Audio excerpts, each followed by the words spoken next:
is a special presentation of ESPN on ABC. NASCAR Nextel Cup is back on ABC. Tonight, a short track slugfest in the final race for the chase. Who gets in? Who will be left out? It's the Chevy Rock and Roll 400 at Richmond International Raceway. They've survived dozens of grueling races, endured thousands of paint-swapping miles. Now, they face off in the final race to make the chase. Tonight, under the lights in Virginia, the Raceway of Richmond, this beloved track of NASCAR, offers one last chance. The sun is setting and there's no time for blunder. The squeeze is on and the door is slamming in front of you. The proof is in the numbers and the math isn't adding up for Junior. It's going to take a stock car Hail Mary for number 8 to make the final cut. To lead the chase there, you need to take care of business here first. Jeff Gordon is racing for his 5th title. Breathing down his neck is Jimmy Johnson looking to double dip as NASCAR champion. Second place might as well be last. So it's time to lay it down.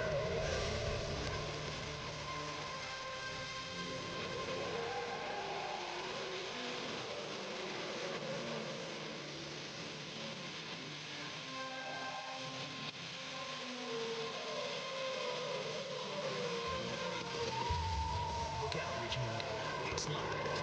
It's prime time. It's the Chevy Rock and Roll 400. This is your last chance.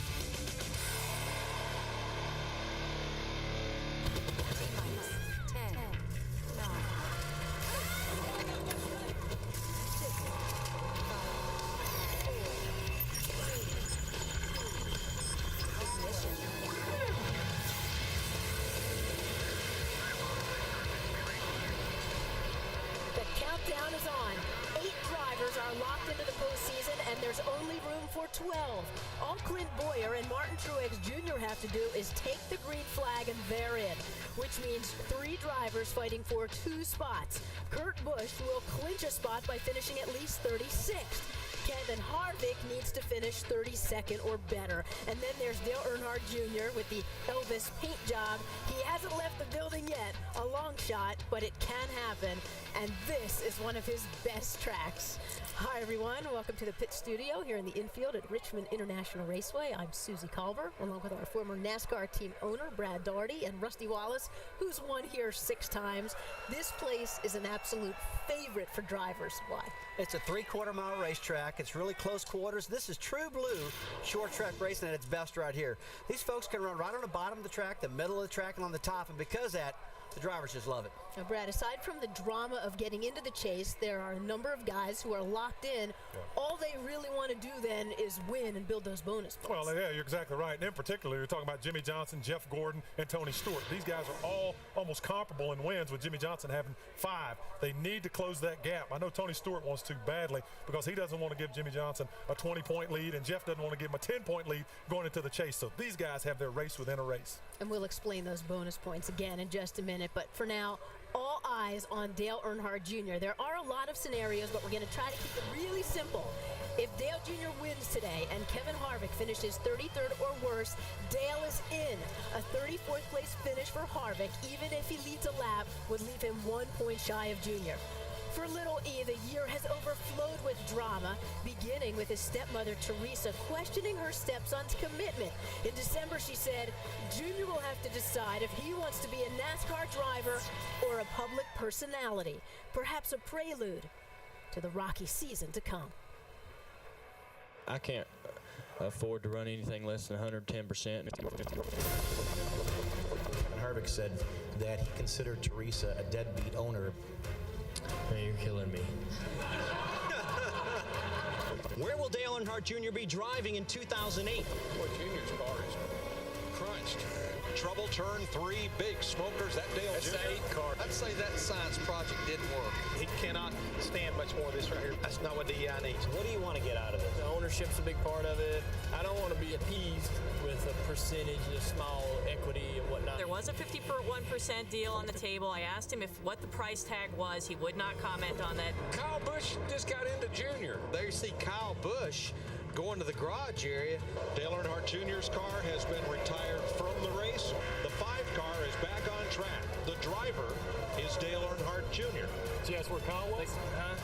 He gone. He left, I think. They have really opened a good line of communication between the junior side and the DEI side. He told me that he feels very confident that something might be resolved as early as May. If we decide that it's time for us to move on and seek other opportunities to drive for a new team in 2008. Dale Earnhardt Jr. announced he'd be leaving DEI. He wanted 51% ownership. He couldn't obtain that, and he's looking for greener pastures. He is so popular and he's so talented that he's going to land in a really good ride. After having an illegal bolt in his wing, his team looking at a penalty for an infraction. I think it's just an overexertion. They're trying to keep people out there not from cheating in the sport, and that's just their way of doing it. Bobby Ginn's got the Hendrick motors that would be very attractive to Dale Jr. I caught up with Rick Hendrick. He said he has no room for Dale Earnhardt Jr.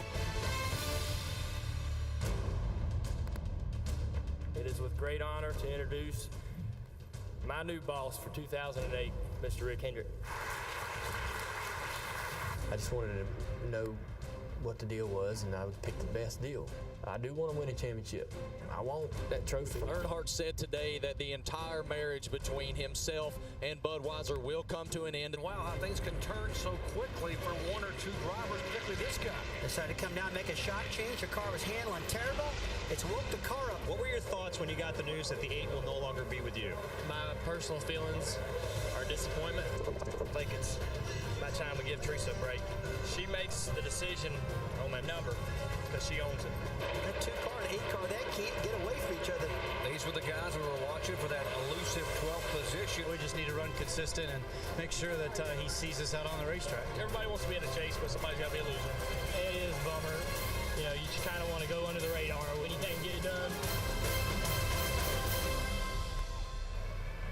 Joining me now is Dale Earnhardt Jr. And Jr., we just saw a piece documenting your season. How would you describe the way 2007 has unfolded? Yeah, it's pretty a boring piece, but it's been up and down. We've had fast cars every week. My team, they run a pretty good program, and my cars have driven great all year long. And we just haven't had the finishes that we should have, and we haven't been able to finish some races where we were running really, really good. But so we got our work cut out for us tonight, and trying to make the chase, but it ain't over, so we're going to keep trying. And even when it is over, we'll just try to spoil every week and try to win some races. There's no question you've been pretty realistic about your chase chances. Pretty much the only chance you have is by winning this race, but to do that, you got to have a pretty good race car. How good is it? You want me to be honest? I think that we haven't had a race running car all weekend, but Tony Jr. and me, we talked about where we think the car needs to be and how to get there. And we always sort of practice middle of the road, and we come out running great at the start of all these races. And we probably will again tonight. I feel very confident my car is going to be good, and I love racing at Richmond. It's one of my favorite tracks here in Atlanta. And they need to seal this place again. If I can give them one piece of advice, they need to start sealing it again so we can get the top groove coming back. It's not quite as good as it should be, but we'll see. Speaking of sealing things, Susie, Dale Jr.'s fate will be sealed in just about 4.5 hours. And certainly nothing boring about his season, and certainly not tonight. Is it possible for him to get in? Oh, it really is possible, but he's going to have to win the race. Those guys are going to have some problems. And can they have problems? Yeah, the 29 car is going to have to blow an engine. The 2 car can blow an engine, or at least if they wreck, go out there and wreck them so bad they can't get them back on the track. And that's happened before.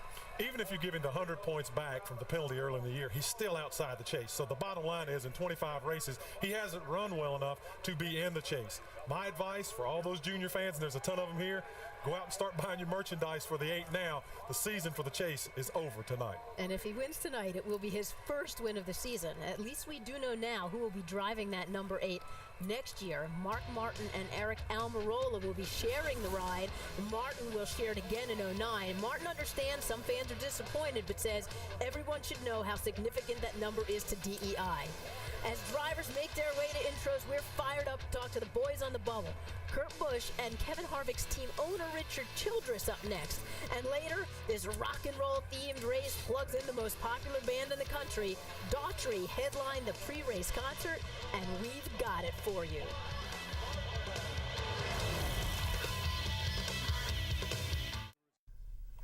NASCAR Countdown, brought to you by Chevy, an American Revolution. In this, the fourth year of the chase, the top 12 drivers will run for the championship. With one race to go, there are 3 drivers battling for the final 2 spots. Dale Earnhardt Jr. in 13th can make up as many as 161 points on Kevin Harvick or Kurt Busch with a perfect performance tonight, but he'd still need help in the form of costly mistakes from those two. Jamie Little with Kurt Busch. Well, Kurt Busch is one of those 3 bubble boys, as we're referring to them tonight. But of the 3, Kurt Busch has really stepped up, winning 2 of the last 5 races. And Kurt, you've been in this position before with the pressure on you. You won the first chase. How will that experience help you here tonight? Well, it's helped us the last few weeks. We had a bad month of May and looked at our point situation. We were pretty far behind. So we had some work to do. And since then, the consistency started to pour in. Pat Tryson, my new crew chief, he's really helped out a ton. So with the Miller Lite Dodge, we're sitting here in a pretty good spot. All we have to do is race 36th or better tonight. And I feel like we can race hard once we get in the chase. So it's tough. Racing for one night, we want to get those 10 extra bonus points, but we got to get locked in, and that's the most important part. Now, how will your crew chief, Pat Tryson, and you approach tonight? I know you guys have different approaches to the races. Yeah, I mean, there's the matter of getting in, and I think that's obviously going to play dividends over anything else. So whether we take 4 tires every time to stay consistent, to make sure we can pass cars, I think that'll be a smart call. So we're looking for a smooth, consistent race with the Miller Lite Dodge tonight. All right, Kurt Busch making his 3rd chase and his 1st with Roger Penske. Jamie, we asked to speak with Kevin Harvick before the start of the race, but Kevin declined our request for an interview, saying he wanted to focus on the event. His team owner, Richard Childress, is standing in for him. Richard, you and I were talking about approaches to the race. What have you talked with the 29 team about for tonight? By the way, Alan, he didn't do it because of you. He's just focused on this race. Really, all we got to do is don't make any mistakes. Do everything like you did that got you in the position to be running to get in the chase. And we feel we got a car tonight that can win the race. We're not going to do nothing stupid, but if we win the race, he'll win it. Richard, thank you for the time. Good luck tonight. Thank you, Alan. Kevin Harvick starts 13th tonight. That's his team owner, Richard Childress. Kevin and Kurt can't afford any major mistakes. How tough is that on a track like this? It's really tough here at Richmond because this is a short track, and it's a short track race, and you're going to bump and bang and get into things. And sometimes it's not your fault. Somebody else is going to spin out in front of you, maybe you blow a motor, you're going to slide in your oil. So it's pretty impossible to have a really clean race here. Those things are going to happen. You just have to keep moving forward, stick with your game plan, don't alter it, and try to finish the race as clean as you possibly can. And how about this for pressure? Not just getting into the chase. Once you're in, those 12 drivers have to pretty much be perfect for 10 straight weeks. That's awesome. That's why it's so much fun. We look forward to that starting next week on ABC. And Rusty, we know you have to get upstairs to call the race, and we'll look forward to that. Thanks a lot. We'll talk to you later on. Counting down to race time, and Bobby Labonte starting his 500th Nextel Cup race. He'll be starting 10th. Another headline this week, Denny Hamlin, Tony Stewart, and the entire Joe Gibbs Racing team making the move to Toyota, ending a 16-year relationship with GM. And teammates still battling for the top spot when the chase order is reset. We'll hear from Jimmy Johnson and Jeff Gordon next. Good job, buddy. Have a good one up there. Rocks Richmond with the Chevy Rock and Roll 400, bringing rock and racing together. Chevy rocks at the pump too, with 8 models that get 30 miles per gallon or better on the highway. That's an American revolution.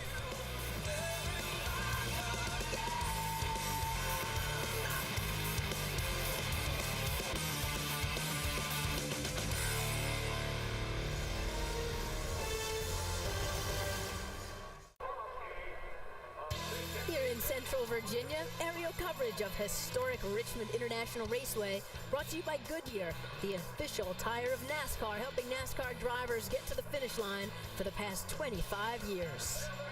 But right now, Richmond, a fan favorite of drivers, has been called the perfect racetrack, but it sure is tough on the brakes. For more, Tim Brewer joins us at the Chevy Cutaway Car in the Dish Tech Center. Brakes are so important because without them, you can't win a race tonight. The weakest point in the system is the brake fluid. Therefore, we're going to induce all the airflow we can on the brakes to keep them as cool as possible, because you got this brake pad against this rotor creating a phenomenal amount of heat. What that's going to do is transfer over to the piston. Well, right behind the piston, that's where the fluid's located, and when you boil the fluid, the pedal's going to get really soft, the brake pedal's going to go away, it's going to fade, you have no brake. There went the chance of winning the race tonight. Cutaway Car is brought to you by Chevy, the most wins in NASCAR history, an American revolution. This telecast is available on ABC HD, presented by Texas Instruments. Seeding for the chase for the Nextel Cup is set by race wins. After tonight's race, the top 12 drivers will have his total points reset to 5,000 with an additional 10 points awarded for each win. Unless Jeff Gordon wins tonight, teammate Jimmy Johnson will be the top seed. He's the Bud Pole Award winner, and he's with Dave Burns. And, of course, we want to get the thoughts from reigning Nextel Cup champ Jimmy Johnson, who comes into this race with not a lot at stake. Everybody else seems a little uptight, a little nervous. What's your mindset going into this race? Well, 10 more points would be nice, but I'm really focused on putting in another good performance. I think that the rhythm the team has now going into the chase is important. We've done things right here the last few weeks, and we need to keep that going and keep this energy alive and this momentum that we have going. So it's going to be smart and smooth tonight. If I'm up there racing for the win at the end, I'll get aggressive, but to finish first you got to finish. So I'm going to keep that mindset tonight, and I get in a good solid night.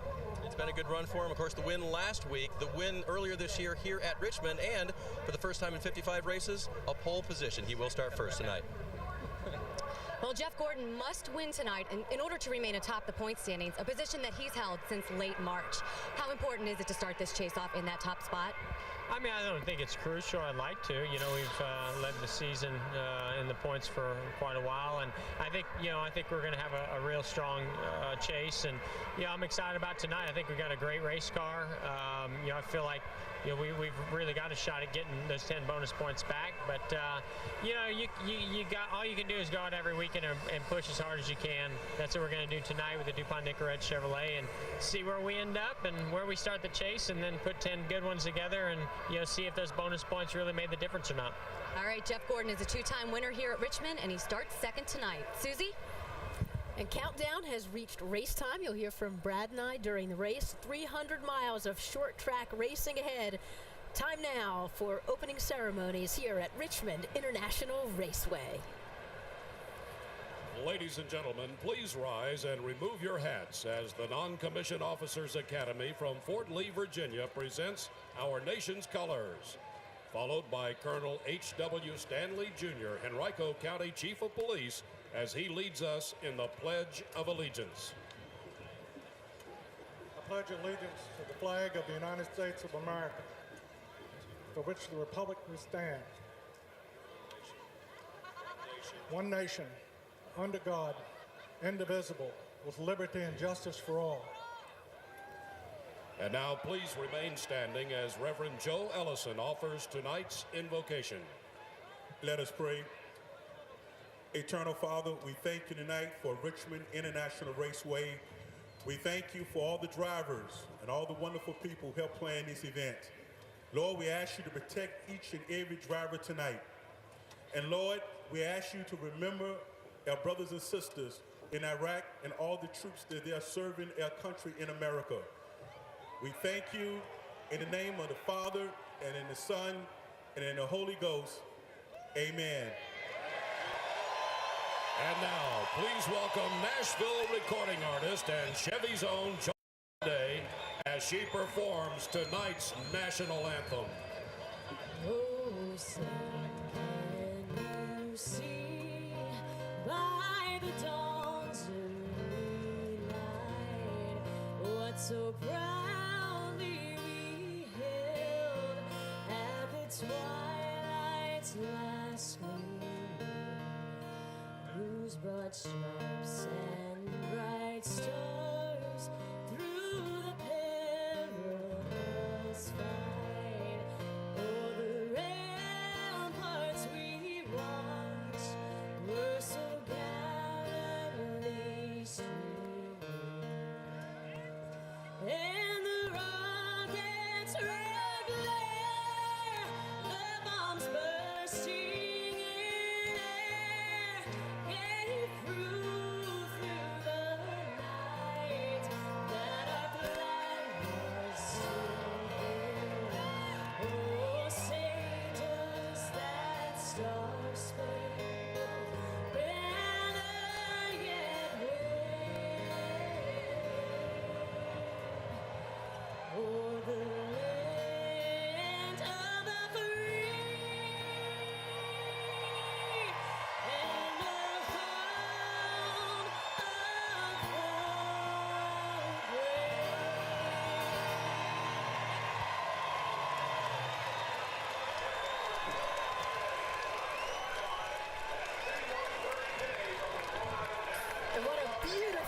racing in Richmond, drivers and their teams ready to go. It's the final race before the chase. Dr. Jerry Punch leads tonight's call. Doc? Thank you very much, Susie. After 25 of 36 races, take a look at the point standings, and you can easily see that there's the Elite Eight. The top 8 are already in. They are locked in the chase. 9th and 10th, Clint Boyer and Martin Truex Jr. will be locked in when they roll off to the green flag at night. Then there's the Bubble Boys, 11th, 12th, and 13th, Kurt Busch, Kevin Harvick, and Dale Earnhardt Jr. There is what they've got to do. A lot of nervous people down trackside because it's the last night for these guys to get in the chase for the Nextel Cup. Hello, everyone. Along with the champions, Rusty Wallace and Andy Petrie, I'm Jerry Punch. Glad to have you with us. And, guys, what's the old Elvis song? It's now or never. This is basically one night, one race, one 400-lap short-track fight. And, Rusty, Dale Earnhardt Jr., for him, there really is no strategy. Jerry, he has no strategy whatsoever. This guy's got to run every single lap wide open, take no prisoners, do everything he possibly can. In fact, run every lap like it's a qualifying lap and hope that nothing happens. He needs to win this race. Andy, for the two guys he's chasing, if you're calling the shots for Kurt Busch and Kevin Harvick, as a crew chief, how do you play it? You got to play it safe. These guys would probably like to put a bubble around the race car so they don't get in trouble, but they have to play it safe. They can't go out there and go for the win just like these other guys with no pressure on them. So they've been kind of waiting for that other shoe to drop, so tonight they're just holding their breath hoping they don't have a problem. Busch and Harvick have to avoid contact. Earnhardt Jr. needs to rocket to the front and stay there and lead every lap, and even then, he's going to need to have a little help and a whole lot of luck. ESPN's coverage of NASCAR Nextel Cup Series on ABC. Brought to you by Chevy, an American Revolution.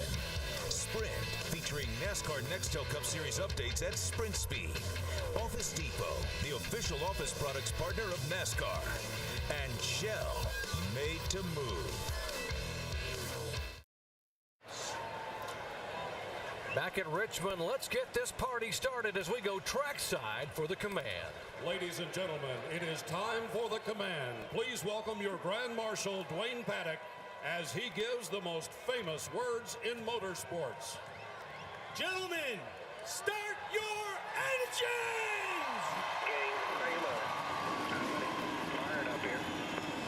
Hey, one thing, when you put these sides, like these headrest nets in, just bang the hell out of them with your hands 2 times and they loosen way up. And poor pal, you got a good race car, right? Finish it off. Nice and smooth, no friends. No friends at all. Drive that to the front. Take no prisoners, baby. Hope y'all are ready.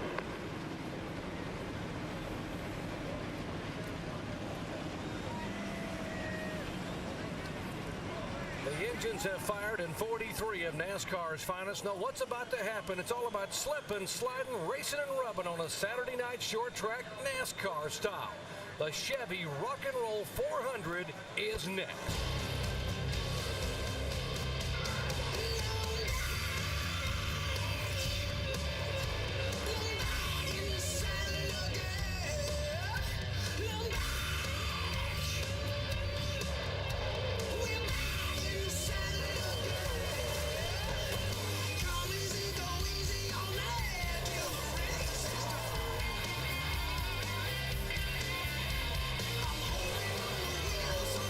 Just trying to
Saddle up because we are set to rock and roll NASCAR style on a Saturday night here in Richmond, Virginia. Let's take a look at our starting grid where Jimmy Johnson leads a Hendrick Motorsports sweep of the top 3 starting spots. And while you watch to see where your favorite driver is starting, let's visit with our in-race reporter tonight. That'll be Jeff Burton driving the AT&T Chevrolet, starting back in 11th position. Jeff Burton, Rusty Wallace, ESPN, you got us? Rusty, I got you, bud. Well, Jeff, you won here before, and this is one of your best tracks. Now that you're locked in the chase for the championship, hey, what's your strategy? We're going to go try to win, obviously. We think the AT&T Chevrolet is pretty good. Just gotta stay ahead of the racetrack as the thing rubbers up. We've got to keep making the right changes, and I got to keep giving the right information. But I feel pretty good about it. It'll be interesting to see where the groove moves up. Bush race, the groove didn't move at all, really. So I think with these cars, it's going to go way high, but it didn't last night. But Jeff, you did a lot of practicing during the daytime. This is a night race. You think the car's going to move around a lot on you, change a lot? Yeah, I mean, you know how this place is. It's just going to probably gain more grip. Probably track's going to get better, than it was yesterday. But it's going to get better for everybody. And as the grip level changes, that changes the balance some. So we just have to see what we got here to start making changes. All right, buddy. We'll talk to you later. Let's visit with the man who will call the shots for Jeff Burton tonight, crew chief Scott Miller. Hey, Scott, Andy Petrie up here in the booth. You got a copy? Scott Miller, Andy Petrie up here. Do you have a copy? Yeah, Andy, got you loud and clear. Hey, Scott, not very often do you get a freebie race like this where you can do some different things. What do you think about on the pit box tonight? What are you going to do different that you wouldn't normally do?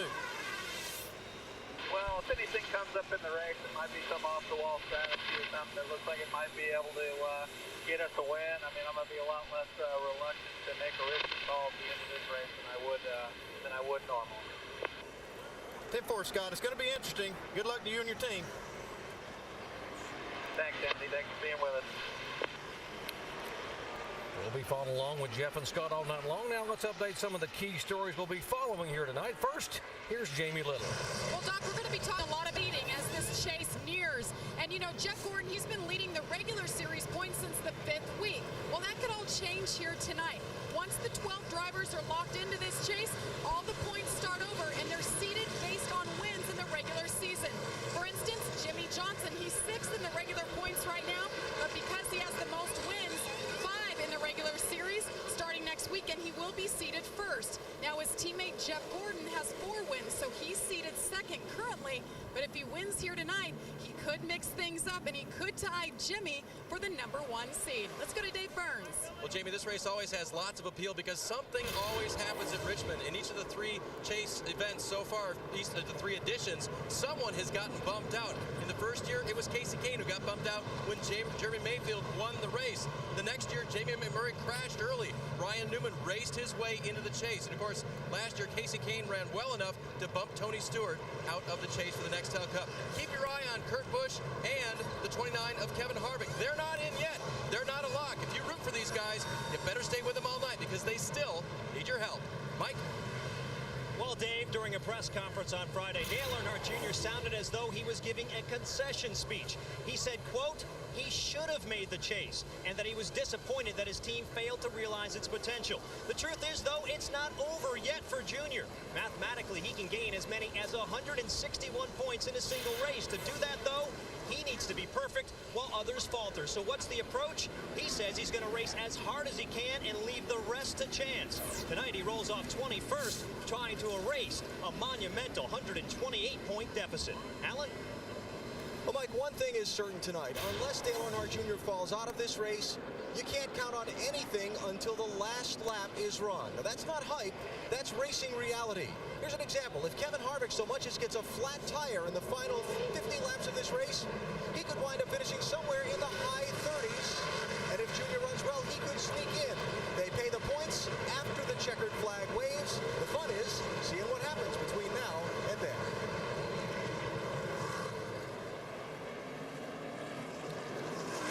High-definition onboard cameras. You'll be riding along with the back. Look at the back of the pace car. There is Jimmy Johnson and teammate Jeff Gordon and all Hendrick front row as we are set for race number 26 here 32nd consecutive sellout. Over 112,000 die-hard NASCAR fans are here to watch Saturday night slugfest. Short track racing, who'll get in the chase? 3 drivers on the bubble, only 2 will make it.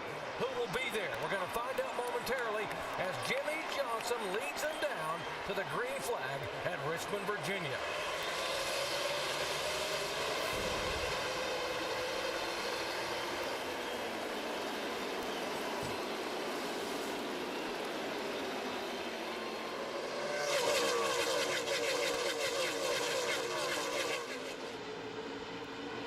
Contact in turn 3. Jimmy Johnson jams on the brakes, trying to stay on the inside. He'll lose a couple of spots. Jeff Gordon will lead the first lap as he sails by, and Johnson loses 3 positions. That high groove at the preferred line right now, and you saw Jeff Gordon got a good run off of turn 2 to get past Jimmy Johnson as he entered turn 3. Last night's Busch race, this racetrack has got a lot of rubber on it, and it's ready for racing, so don't worry about using the high groove early. Looked like that Jimmy Johnson had a little problem locking up the left front wheels getting into the corner. These tires are not warmed up yet. Takes a little while for these things to get, the tires to get warmed and the brakes to get warmed up. Well, right off the bat, when the tire pressures aren't up, guys, the brakes are going to lock up if you get in too deep on the left front. That's what's happened to Johnson. Denny Hamlin on the inside with his teammate, 3-time Richmond winner Tony Stewart, following him right along. They try to move to the inside of Ryan Newman. That's for 2nd position. His teammate cars, 11 car Denny Hamlin, the 20 car Tony Stewart, have been really fast in practice here this week. Wouldn't surprise me a bit if these guys win this race. But Newman on the outside, he's been struggling just a little bit in practice. Hanging pretty tough here on the outside of Tony Stewart. That, like you said, that groove has not really come in yet up top, but he's doing a good job of hanging in there. Now he gets down to the bottom. Well, the 5 car Kyle Busch, he's always up in the high lane. He seems like he always finds it up there, and that's where he likes to run all the time, it seems like, guys. Yeah, until we talk about it, and then it jumps to the bottom of it. He heard you. The 12 car. Looked like the 12 car got a little loose there, too. Jimmy Johnson follows his teammate. The 5 car underneath the 12 car, or tries to anyway. By the way, Kyle Busch, who dominated the NASCAR Busch Series event here last night, leading 4 times for 227 laps. Hard to see a driver had as good a car as Kyle Busch had here in Busch competition last night. And talk about good cars, it's really going to be a while before we figure out what happens, how everybody's cars are going to handle, because none of these cars have practiced at night yet. All the practice has been during the daylight, so the first pit stop's probably going to be pretty important. More on Jimmy Johnson. Let's check in with Alan. Not much on Jimmy on the radio in these opening laps, although we did just report to his crew chief Chad Knaus that the front end grip, called the car tight. That means the front end is sliding a little more than he'd like it to be. But nothing urgent in Jimmy's voice. Fairly calm on the radio. It's early though. These guys, they're just going to have to find themselves around this track right now since the track conditions are so cool and so different. So 5 car doesn't need to get excited. Jimmy Johnson, the guys that are locked in, the guys that need to get in, they're probably going to race pretty doggone hard, and I expect that's going to happen probably about 20 laps when these tire pressures get up and they understand what this track's going to do now. This race almost has like an all-star race feel to it, where you got a lot of guys. Oh, here we got a crash. Trouble 66, Jeff Green involved. The 96 who saw Tony Raines slowing momentarily. Contact on the back of Jeff Green's Chevy. That will bring out caution for the first time out here on lap number 8.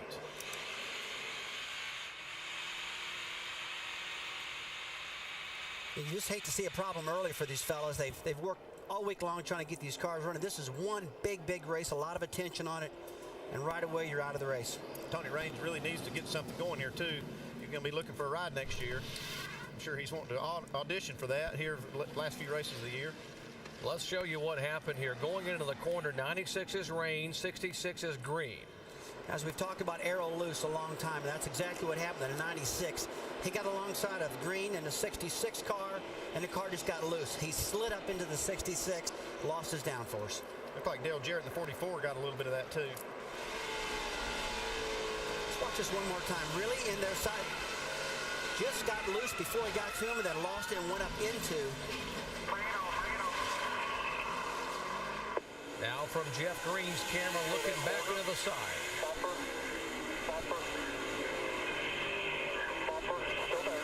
And that's all it takes, just a little bit like that, guys, to lose rear traction like Tony Raines did getting in the corner. And there's a reason reason for that, and the reason is that it's early, and the tires are cool. They're not up to pressure.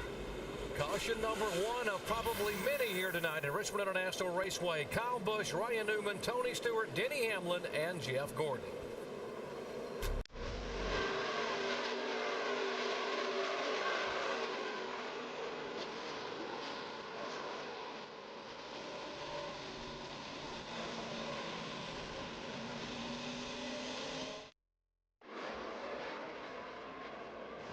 Back at Richmond International Raceway, pace car will pull away. Jeff Gordon will lead him out of turn 4 to the restart. Back to the green flag. Gordon, Hamlin, Stewart, Newman, and Kyle Busch.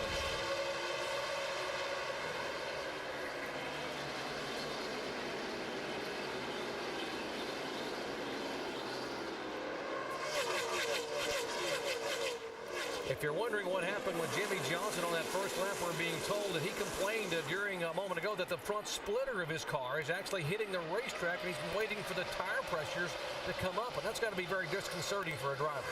What that does, it unloads the front tires. When that splitter hits the ground, it takes the load off the front tires, and it doesn't allow him to turn when he comes to the steering wheel, so that's definitely going to upset the car.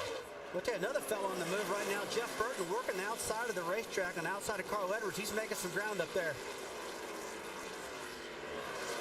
There's a 31 of Jeff Burton, and see who's coming with him? Kevin Harvick. In fact, Kevin Harvick is going to sail by him. Remember, Harvick has to finish 32nd or better, but he's not waiting on anybody. Well, he can race around his teammate there with Jeff Burton, but I bet you don't see Kevin Harvick put his car in too many real tight spots tonight.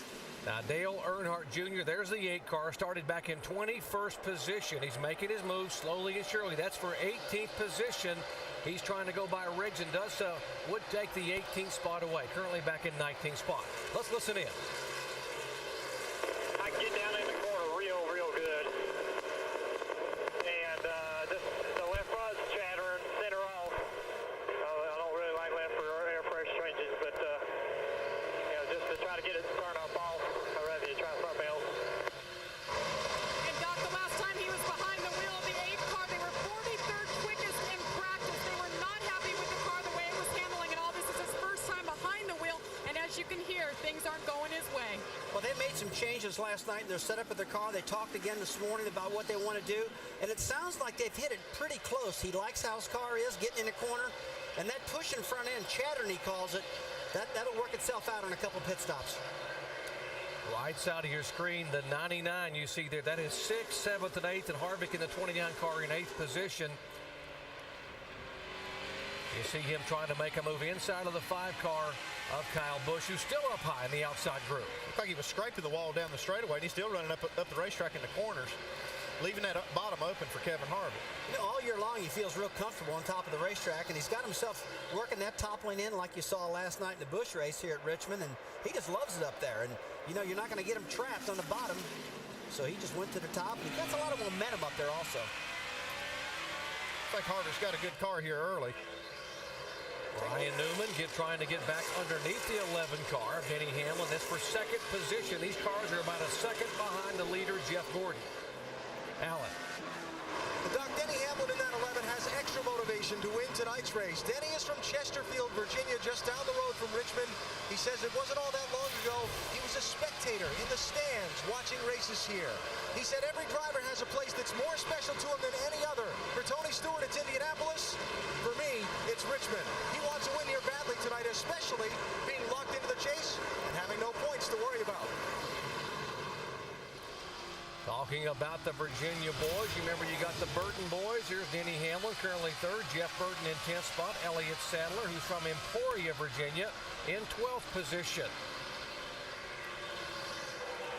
Speaking of Elliott Sadler in the 19, that's him up high. The 17 of Kenseth and the 2 of Kurt Busch, as these cars are battling for a position in the top 10 and 12th position, 12th, 13th, and 14th. You know, I was taking a look at Kurt Busch's car. The front end looks like it's rolling a lot on that car. More roll than you possibly need to be. And that front end roll is not what you really want. That's going to make the car real loose. So let's take a look at this. He's up underneath the 19 car Sadler. You see that air dam up, and that really kills it. Caution on the racetrack for the 2nd time tonight. 15 car Paul Menard has had his troubles, and he will bring out the yellow flag here on lap 23. Car looks clean. Doesn't look like he's made any contact with anybody or the wall.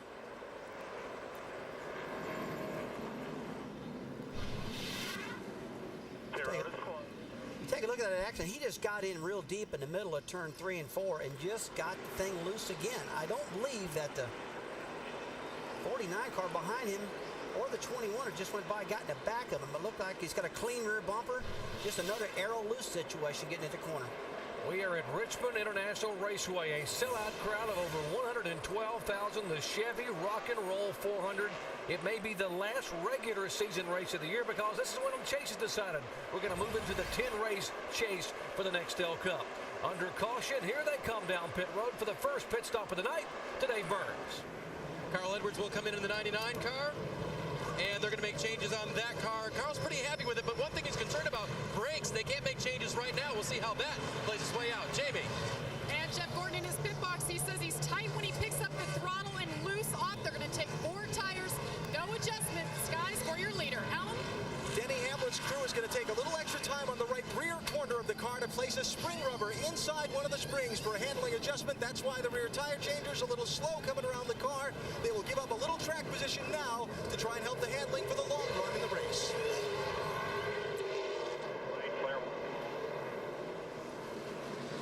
Race off of pit road, first time of night as they come off. You see Ryan Newman gained a spot. Juan Pablo Montoya up 9 positions. Tony Stewart lost 6 spots. The 11 car lost 5. You heard they put that spring rubber in the right rear to make an adjustment. We are under caution here for the second time already tonight. The rear tire changer for Martin Truex, Coleman Dollarhide, getting it done. Back with more after these messages and a word from our ABC station.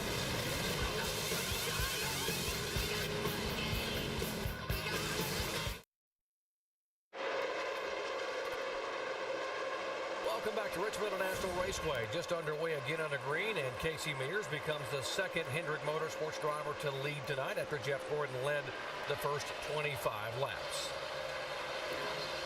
When Ryan Newman in the last pit stop, he took on 2 tires, so it's yet to be seen how that's going to work. We've been waiting for that one to happen for a while. A lot of teams want to see 2 or 4. What's going to work here tonight at Richmond?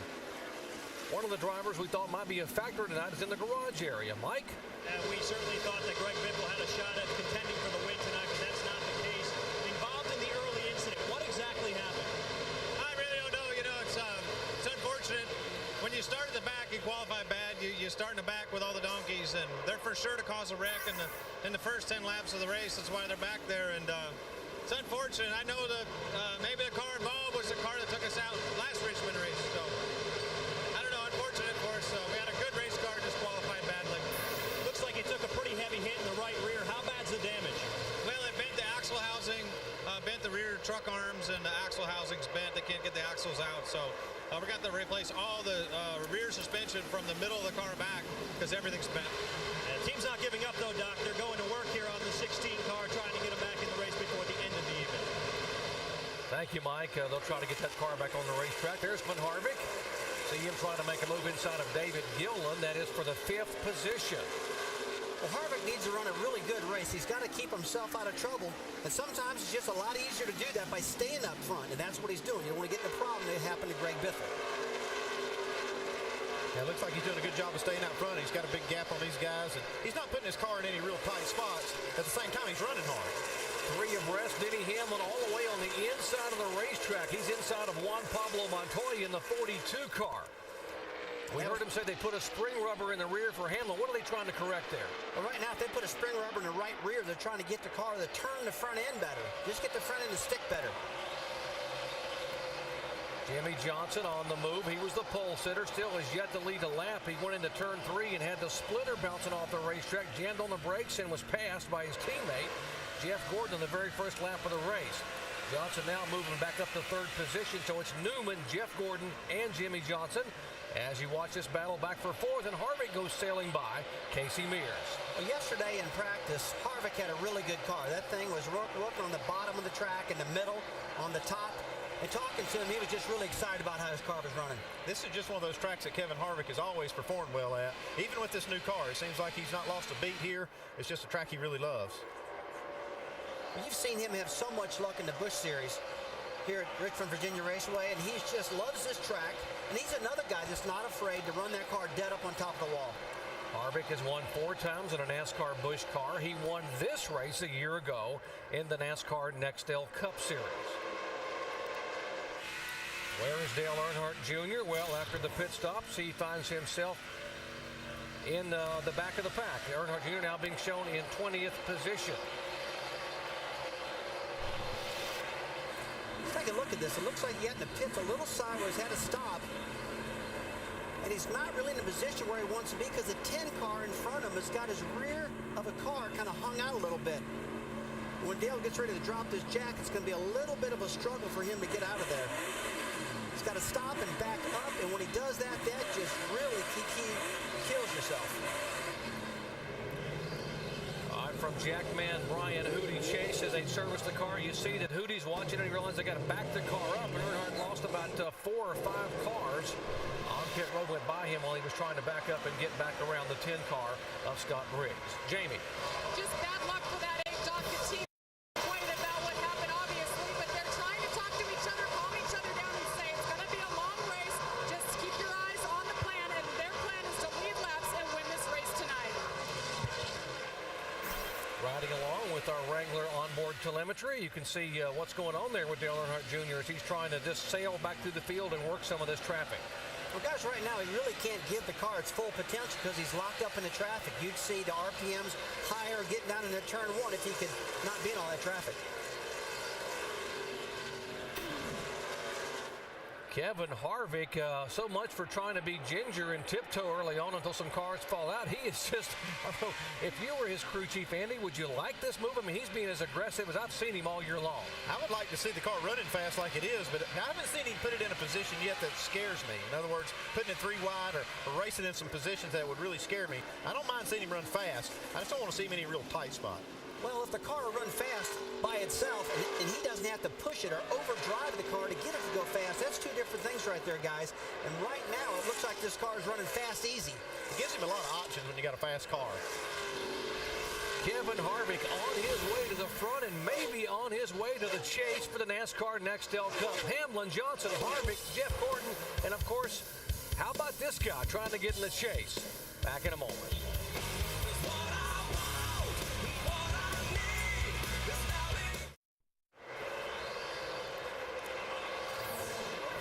Back at Richmond International Raceway, beautiful aerial shots from high above this sellout crowd, courtesy of our good friends at Goodyear, the official tire of NASCAR, helping NASCAR drivers get to the finish line for over 50 years.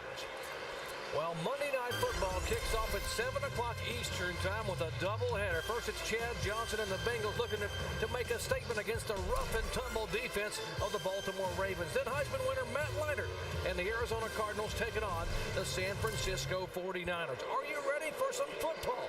Mike Tirico and company coming up on Monday night. Ryan Newman has now led 21 laps.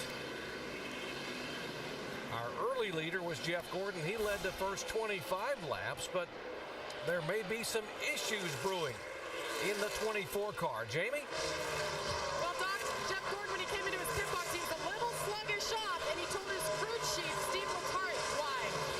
We can let him take 2. We're not going to mess with that. Not this early. I made that mistake in Michigan.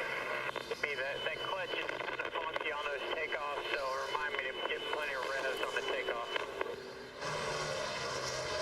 Teamwork just asking for Steve Letarte to remind him he needs to keep those revs up. Steve Letarte told me their car is short on speed, that they need longer runs. So having a clutch issue is not going to help matters in the short run, guys. Well, right now he's not having a clutch problem on the racetrack, and what he's talking about is he gets ready to leave the pit area. If he doesn't slip the clutch enough and rev the motor up enough, it'll kill the engine. He's got to refire it and get going again, and that really kills a lot of time. And the other thing we heard him say, I think they were talking about maybe taking 2 tires, and they said they didn't want to do that either because they tried that at Michigan. The good news for Jeff Gordon is he's locked in the chase. He's got 4 wins. He's going to be okay, but he wants to get this win because it's all about getting the top seed. And right now, his teammate, Jimmy Johnson, with 5 wins, will have 10 more points when the chase really begins next week at New Hampshire. I tell you, be in a great position to have 5 wins like Jimmy Johnson, just be worried about it getting a little bit more rather than Dale Earnhardt Jr. back there trying to get in. not many races like this where you don't have really any pressure, you know, to just score points. You can go out there and just run the car hard. It's not like it's almost like an all-star race where you just go out there and just run for the win. Right behind Jimmy Johnson, Carl Edwards, you see right there, he's about 1/10 of a second faster than anybody in the field right now. Fastest car in the field right now. Dave? And he's feeling pretty good about that race car, too. They made just a slight air pressure adjustment on that race car on the first stop. And there doesn't appear to be a braking issue per se, but Carl felt like he maybe needed to conserve his brakes during this race. Of course, he's being reminded constantly by his crew it's a top of the show, and so Carl Edwards being gingerly tapping those brakes into the corner, trying not to overuse them. Yeah, Dave, I've seen a lot of red rotors early in the race here, and that's what I kind of suspect these guys are talking about. We see it right there, that rotor glowing red. The crew chiefs can see this from the pit box, and I'm sure they're telling their drivers too, you know, just maybe take it easy on the brake pedal a little bit, maybe back off the gas just a little early. This reminds me of the car tomorrow races we saw at Watkins Glen, where on the road course there was a ton of brake issues. And it's because this car doesn't have much downforce. They can't push on the pedal as hard as they want. It doesn't have near the downforce of the old car, and it also has a higher center of gravity. That makes roll a lot more, so you you have some more issues with stopping the car. For more on Bryce, let's go down to our Chevy cutaway car and Tim Brewer. Hey, Jerry, the only thing we can do is basically manipulate the brake bias in the car. And how we're going to do that is we're going to get you a good reading on what we have right here illustrated. We're going to have 500 pounds on the front, about 350 in the rear. What we're going to do, we're going to manipulate the knob on the dash that we have right here. And then we're just going to go back, take a reading again. We got up to 425 right there right now, and that's how we manipulate it in the pit area before the race. We register the knob, therefore when the crew chief hollers, you got too much brake in the front, we can transfer it to the rear, therefore it's going to make the crew chief happier as well as the driver. Jerry? Well, Tim, that explains how the drivers can adjust it, but what does that mean to the drivers as far as the crew chief is concerned? Well, that's the only knob that we give the driver, the only adjustment he has inside the car. And we sometimes don't even trust him with that, but what he can do is he can change that balance a little bit, and it will change the way the car handles. Scott Riggs in the caution being shown for the third time tonight. Scott Riggs in the 10 car has come into contact with the concrete on the outside here at Richmond. Blew a right front, guys. That's not a good sign there. He said he blew a right front tire. When you see that much damage on the right front, generally you just don't slide up into it and cause that much damage. So he must have really been getting after it when that tire blew, because that really tore the right front corner off that car. Brad? This is really a tough run for Scott Riggs. I spoke with Ray Evernham. He was talking about his race cars, and he just said, you know, we're so far off on the geometry of our cars in the front ends that we have to go back to basics. And all of these guys, including Scott, are going to run better as we go forward. So this is a tough evening for him, for Scott. He's had a tough year. These Evernham race cars are off a little bit. Let's go today. And Carl Edwards makes a turn in, Brad. What they want to do is fix that car a little bit in the center. It was a little bit tight, a little bit loose off the corner. They're going to do that with an air pressure adjustment. Jamie. Jeff Gordon coming in 4 tires again. He said that car is not responding late in the middle of the turn. It's not turning like he wants to. They're going to make a small adjustment. And let's go to Allen. And Jimmy Johnson pits from 3rd position. You see the wrench just going in and out on the right rear corner of the car. A track bar adjustment to help the handling of this car. Looking for a little help in the center and off of the corners. 4-tire Johnson. And road second. That's 1 spot ahead of where he came in. Here's the race off of pit road. Ryan Newman's minus a couple of spots. Kurt Busch up 3 positions. See, Edwards lost. They made major adjustments. You heard a moment ago on his car, the 99 car. Dale Earnhardt Jr. up 3 positions, now into 10th position. Rusty, everyone's talking about tight in the middle and loose off, but that's Richmond. Well, I'll tell you, you lose the front end of the car at Richmond, meaning tight, that's going to slide the front end. But let's take a look at this replay right now. What actually happened? Oh, man, right front failure coming off the corner, and he was right coming off a turn 4 wide open. He got into it, and that just killed the car. You can see he lost the steering there. His teammate right there looks like he just about got caught up in it. Rick Monroe and Rodney Weiss, the NASCAR flagman, had a bird's eye view of this impact here for Scott Riggs. Heavy impact. Now just nudges the inside wall with his Dodge. Back with the restart and the green flag in a moment.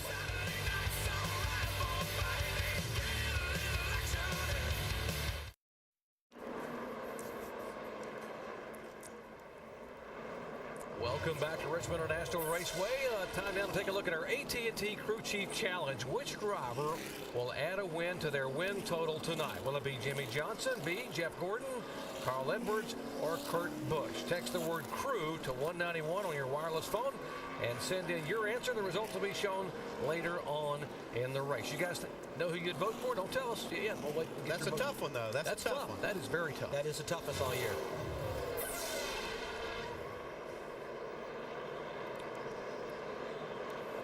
Pretty good stories developing here in the top 10. The 8 of Dale Earnhardt Jr., the 70 car. What a great run by Johnny Saunders. Climbed all the way up to 11th position. And right in front of him, Dale Earnhardt Jr. These guys have sailed up through the field and now are being shown in 10th and 11th as we get set for the restart. For more on the 70, let's check in with Dave. And Doc, they've done that with 4 tire stops and picking up spots on pit road. 2 on the first stop, 5 on this last stop. So the crew getting it done on pit road for Johnny Sauter. Sometimes it's a lot easier to earn those spots on pit road than trying to pass these guys on the track. Well, guys, don't forget one thing now. Johnny Sauter, he's a short track ace. This guy's really good. This doesn't surprise me a bit. Seems like this team's really taken to this new car, too. They've had some really good runs with this new car. Johnny Sauter started back in 35th position, now being shown 11th. And of course, Earnhardt Jr. started 21st, is in 10th position. And the 6th car, they are taking him. That's David Reagan to the tail end along this line for 66. Now we are being told from NASCAR instead of the 6. That is Jeff Green. Tail end along this line with an issue with fueling on pit road. As he heads back down pit road, the pace car will turn left. And Jeff Gordon resumes the lead. He will lead him down to the green flag. It is Gordon, Johnson, and Ryan Newman, the top 3.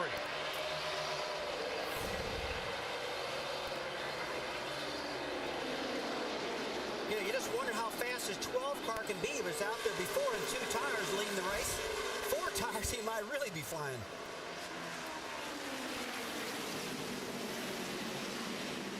You got Denny Hamlin now moving into the picture. This is one of his best racetracks, too. Denny Hamlin, the Virginia native. They put that spring rubber in the right rear, and you heard Rusty Wallace tell you that's going to really help this car turn in the corner, and he's hanging right on the back of that 12 car of Ryan Newman. And when he put the spring rubber in the back, he can't lose too much time doing that, and they didn't. And if you're going to make this change, guys, you need to make it early so you got time to race this thing and work on it later on. The 66 car, Jeff Green, he came in for his penalty for improper fueling. Then he was speeding on pit road, so now he has to make another pass-through penalty. 8 and the 29 running right together. Remember, these are the guys that are on the bubble, or 2 of them anyway. Harvick in the 29 and 12th, Earnhardt Jr. in 13th in the 8th car. He's going to try to hustle to the front. They are being shown in 9th and 10th, respectively. It's a battle for 4th here. Kurt Busch underneath Denny Hamlin. Now, Busch isn't locked in at all. He can't afford to have any problems. He get 2 races. He just needs to log these laps. Alan? Hey, Rusty, just to follow up, we were talking about the 11 car, making that, taking the time to make that adjustment early. It's helped. Denny says, much better. Mike? Well, talking with Kurt Busch earlier this weekend, he says this really reminds him of 2004 when he came into the make it or break it race needing to finish only 40th or better. Tonight, the magic number 36. He says he knows he needs to be conservative, but can't wait for that moment later in the race when his crew chief comes over the radio and tells him that he is locked in, because when he hears that, he'll know it's time to go. Well, guys, if he's holding back, he's going to be awfully good when he does actually stand on it. Well, we're watching the 12 car and the 2 car, and right now, just in my opinion, I don't like how that 2 car looks compared to his teammate, Ryan Newman. Newman's got a lot less body roll. The car looks better right now to me. One thing I've seen with these guys, though, they're all trying to find a good balance with this new car, whether it be with springs or bump stops on the shock or maybe external bump stops. So some of them are trying a lot of different things. So you see some of the cars rolling more than others, and there's really no magic or set setup for these guys. Dale Earnhardt Jr. left side of your screen just a moment ago. The 29 car of Harvick went by to take the 9th spot away, and here comes Clint Bowyer to take the 10th position away from Earnhardt Jr. Junior's last lap was a 23.08 compared to Jeff Gordon's 22.68, so almost 0.3 of a second slower. You see him working a high lane, and I don't believe he wants to be up there right now. The car doesn't look good there. Hey, I don't think he's driving the car up there. I think his car's just not handling it good enough to stay on the bottom. Jamie McMurray in the 26 car becoming a factor as now he catches this crowd and begins to move in and work over the rear of the 8 car. Jamie McMurray said this is one of the tracks that he's never really run that well on. He said this track in Chicagoland have always been somewhat of an enigma for him. He said, but I'm hoping I can change that here tonight. And obviously the car running pretty well as he makes a move on the inside, getting the car to turn well to take the spot away or try to take it away from the 8 car. Well, take a look at the 70 car. He's really holding on strong. Johnny Sauter, no fluke here. He's looking great right now. The car's handling good on the bottom of the track. Junior really struggled with his car, though, trying to keep it on the bottom. See, these guys are losing touch, these guys in front of them. And one thing I'm noticing right now, the brake rotors and a lot of these cars that aren't handling good are really starting to get red right now. There's Harvick on the move again. That's for 7th position. Kyle Busch still running up near Williamsburg, Virginia on the outside groove instead of Richmond. Everyone else went on the bottom of the racetrack, but it worked for him last night. So when he won the Busch race, and Harvick trying to make the inside move. The cars just feel so much more comfortable on the top side of the racetrack than they do in the bottom, Jerry. They'll slide around when the track gets hot and gets slick, and that top groove is really working good. Johnny Sauter all the way from 35th position, right there in the mix in the 70 car. Well, he's one of the cars with the right front brake rotors really glowing hard in that car. If I was his pit crew, I'd be telling him, hey, Johnny, back off the brakes a little bit. You're going to kill him here, driving this torrid pace that he's running right now.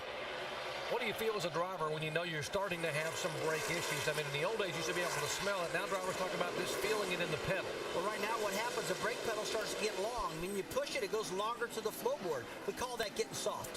Is it also, I've heard drivers say that it shakes some, too. You put your foot on the pedal, and it shakes when they start getting hot. The guy not having any problem whatsoever is Jeff Gordon. I mean, he's running some fast lap times, fastest in the field right now. Jeff Gordon has a 0.6 of a second lead over his teammate Jimmy Johnson in second place. 83 of 400 laps are complete.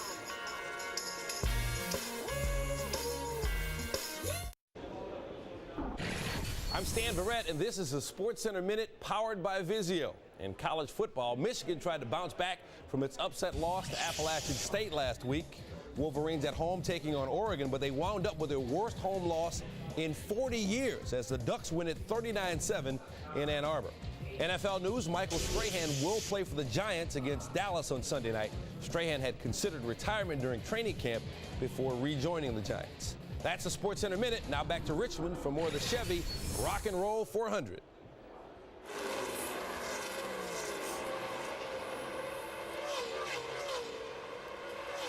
Welcome back to Richmond International Raceway and the Chevy Rock and Roll 400. 91 of 400 laps complete.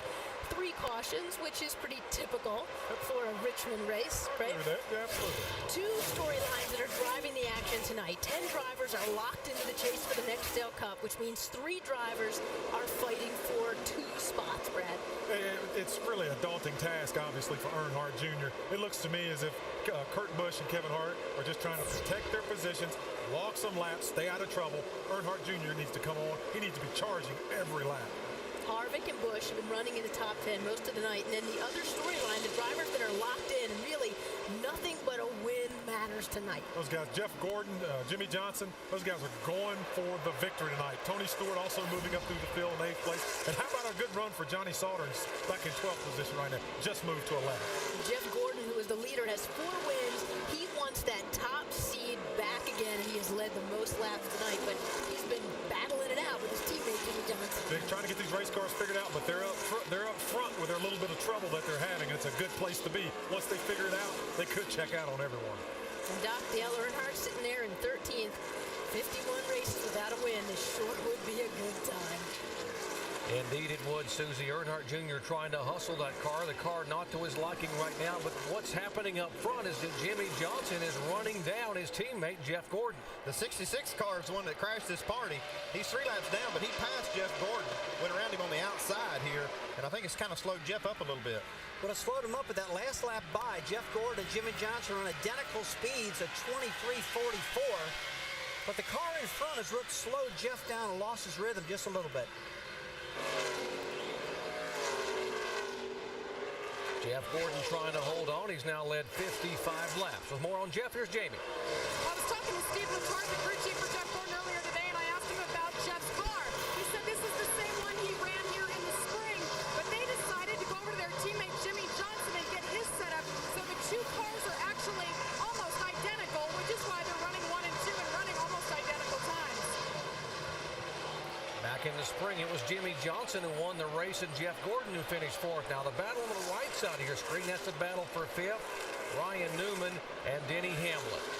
Like, it just goes to show you how good track position. If you get out front in clean air like the 12 did with 2 tires, you can really set sail. But now he's back in the pack a little bit. Even though he's got 4 tires, he can't run as quick. The other thing that happens on a short track when you get back in traffic is you have to use the brakes a lot more too. Because you're around all these other cars and you have to use the brakes sometimes where you don't want to. Battle for 14th position, Casey Mears, and it was announced this week that Casey will drive the number 5 car next year for Hendrick Motorsports with Alan Gustafson as his crew chief. That's the car and the crew chief that Kyle Busch has this year. He is battling Matt Kenseth in the 17 car, and that is for the 14th position. Take a look at Juan Pablo Montoya working the bottom of the track. We've been watching him throughout the race, and another guy's got a good-looking car, handling good, driving good and smart right now. It's too early in this race to get too excited. Mike? Well, guys, I was talking with his crew chief, Donnie Wingo, earlier today, and he told me that really Juan Pablo has made great strides since the beginning of the season, in particular in relation to the spring race here in Richmond. They really struggled. What he's gotten better with is being able to drive a very loose car. They needed to set it up loose to be good here, and he's been real happy with it. The other thing he's been good at is being able to determine what adjustments to make over the course of a long run and anticipating how the car will change. So far tonight, he's dictated a couple of the changes they've made on the 42 car. Juan Pablo Montoya, the former Indy 500 winner, and we're being told that we'll have another Indy 500 winner coming next year. Jacques Villeneuve will be driving a Toyota for Bill Davis. And what about yesterday it was mentioned that Dario Franchitti could be coming here at the end of this year to run the NASCAR Busch Series and ARCA cars for Chip Ganassi and maybe run Cup in 2008 for Ganassi, just like what he's done with Juan Pablo Montoya. Well, Dario Franchitti's one heck of a race car driver. I know Dario a little bit. He's a really great fellow, a lot of talent. And if he gets into NASCAR, trust me, he's going to do good in this sport. It might take him a little bit, but I expect him to do as good as Juan Pablo Montoya. Seems like Montoya has opened the floodgates for these open wheel guys to look at this sport and say, hey, this may be somewhere I want to go. Speaking of Bill Davis, right behind this battle is the Bill Davis car, the 22 of Dave Blaney.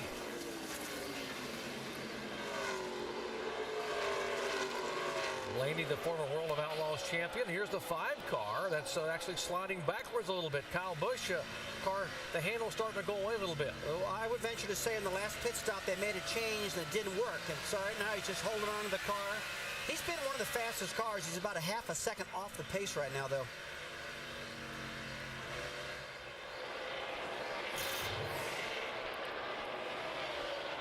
See the position progression for Kyle Busch as he certainly, as you mentioned, Rusty, from 3rd on back through the field now, and he's still slipping back. He's now being shown back in 13th position. Dave?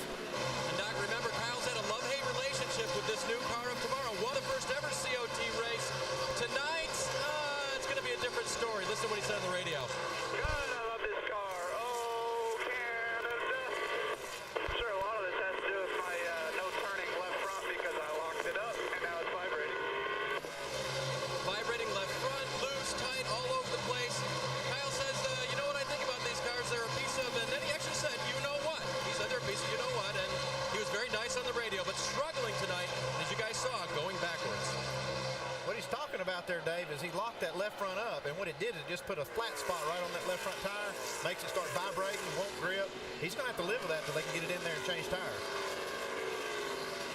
But here's the good news for Kyle Busch. In 5 starts at Richmond, he has never finished worse than 5th, including 2nd the last 2 times he has been here.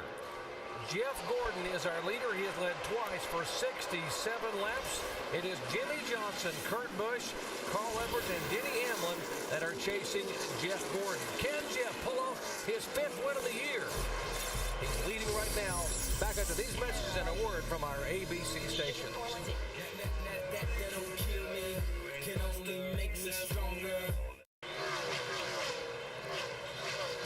Well, it Just one race to decide the championship. It's a three-way battle to the finish. Indy 500 champ Dario Franchitti takes on Scott Dixon and Tony Kanaan. They're all looking to win and take home the IndyCar Series title. It's the peak antifreeze IndyCar 300 presented by Mr. Clean at Chicago tomorrow, 4 o'clock Eastern time, right here on ABC. Lots of traffic up front for the lead car, Jeff Gordon. The 88 car being driven by Kenny Wallace, subbing for the injured Ricky Rudd. And Kenny really wants to do a good job in this 88 car tonight. He says he's got a good car. Big race for him tonight. But Gordon right now is getting hung up behind both of them. Yeah, Gordon's kind of caught between a rock and a hard place here. He's got 2 lap cars that are racing. And you see this 88 car, Kenny Wallace. He's going to race as hard as he can not to go a lap down in case the caution comes out. For you Ricky Rudd fans, he was injured with that driver's side impact at California last week. Separated his left shoulder. First injury he's ever had in a 900 career start for Ricky Rudd, having to sit out here the last race of his career in his home state here in Richmond, Virginia. Well, right now, Jeff Gordon's getting held up a little bit. Looks like he just made it back by Kenny on that one, but probably getting a little agitated. But you know what? Kenny doesn't care whatsoever. He said, hey, man, you won a bunch of races. You're doing fine. Yeah, but what if it was you, Rusty? You've led a lot of races here, and you come up on these guys. Do you get mad at them? Oh, put a bumper to him, man. you hit him right in the rear and knock him sideways and pass him. That's what you got to do. Hey, I remember that when you did that to some guy named Jeff Gordon going into one, and boy, that's about as mad as I've ever seen Gordon. He was mad as a hornet. Well, that's a pretty good race, though, wasn't it? I thought it was. Jimmy Johnson on the move. Now, he's going to try to work his way by the 88 car. Looks like Jimmy found a little something. He was struggling for a few laps, but then he must have changed his line a little bit. Now he's running Gordon down just a little bit. Let's take you back to 2001. Talk about contact. There's our buddy Rusty Wallace. Hey, you're in my way, man. Oh, goodness, a little contact here. And here was a discussion. Gotta love short track racing, don't you, Rusty? That's what's so great about Richmond, guys. A lot of tempers, a lot of action.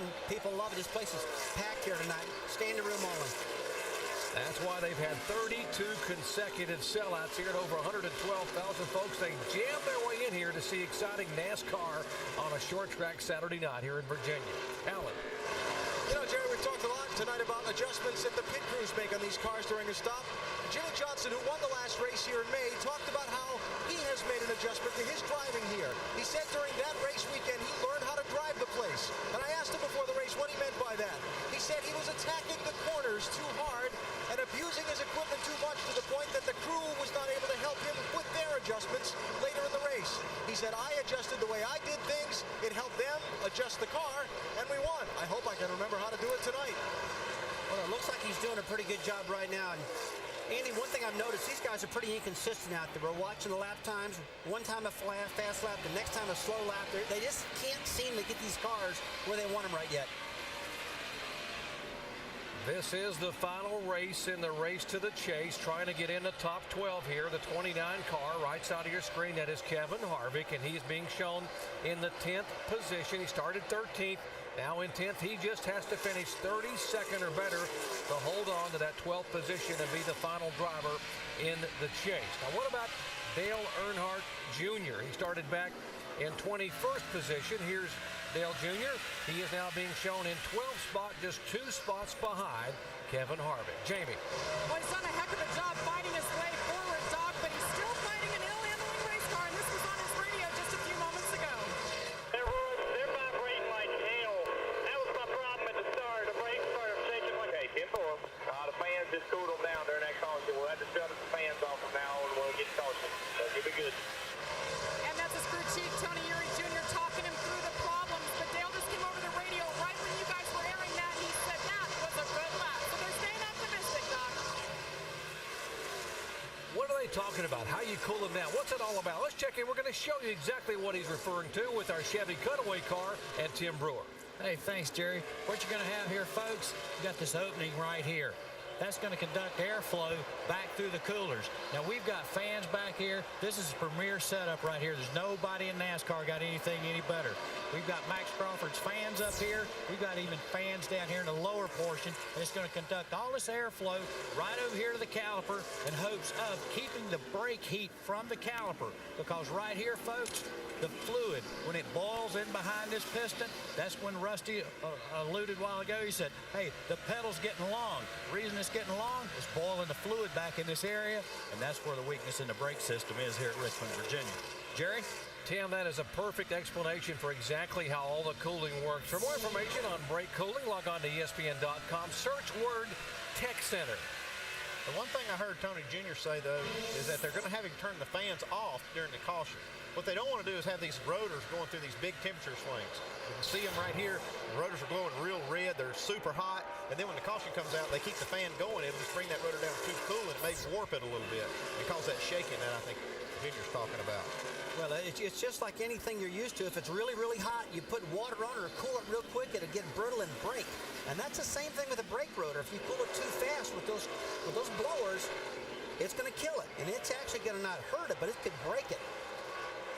That's the last thing Junior needs right now is brake problems. But I think when I watch his car, well, I see a little temperature in the brakes that time, but some of them are really getting hot. Even Harvick's brakes were very hot. 130 laps, so 400 are complete. There is Jeff Gordon, the 24 car. He's the points leader and a 4-time winner this year. Jimmy Johnson in second spot. And we have caution, trouble on the track. Joe Nemechek has had hard impact with the right side of that 78 car. That's the second right front tire we've seen down. That's what it looks like happened here. I don't know if it went down before or after he hit the wall. You see it is flat now. As bad a break as this is for Joe Nemechek, it turned into a good break for Casey Kane, who was just about to be lapped by Jeff Gordon.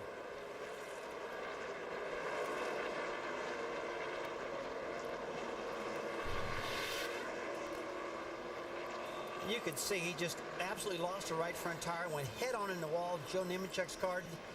These car tomorrows, they are so tough. It's incredible. I mean, the cars look identical, but it's this front of these cars are so strong, folks. Before, you see the whole front end wiped off. Really bad. Now, that's hurt. Yeah, that's a hard lick right there. Not as bad as the old car would be, though, Andy. These things are strong. Nemechek will head to the garage area. The free pass goes to the 88 car. And that is Kenny Wallace. He will be able to get back on the lead lap. They have not been on pit road for quite a while. Last pit stops were lap 64. They should all be coming in.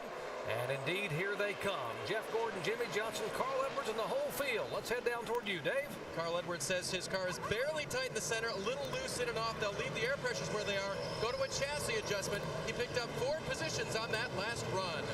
Mike. And speaking of gainers, Kurt Busch picked up 3 positions on his last pit stop, complaining the car's a little bit loose. They'll take out 1 round on the track bar. Jamie? And Jeff Gordon continues to dominate this race. Last time he came in, they made a wedge adjustment, 1.5 on that left rear. They're going to do the same thing. He said it helped him turn better in the middle. Let's go to Allen. And Jimmy Johnson still looking for more front-end grip in this car, air pressure and wedge and track bar adjustments. See if it comes off pit road second. He came down second, and indeed he will.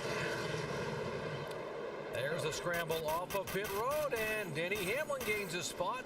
Tony Stewart loses 3 positions. Kevin Harvick now gains a spot all the way up into the top 10. You see the losers and the gainers. Jeff Gordon and Jimmy Johnson didn't lose a thing, despite the fact that Jimmy Johnson wanted all those adjustments made to try to get some more front grip on the car. Here's the race off of pit road. There goes Gordon, and Jimmy Johnson 1-2 with Denny Hamlin sailing by as well. Crew camera on the 1-car front tire changer, Dave Collins, trying to get it done for Martin Truex Jr. here under the caution. 4-tire change.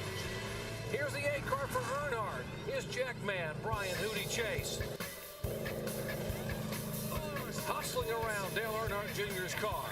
Back with the green in just a moment.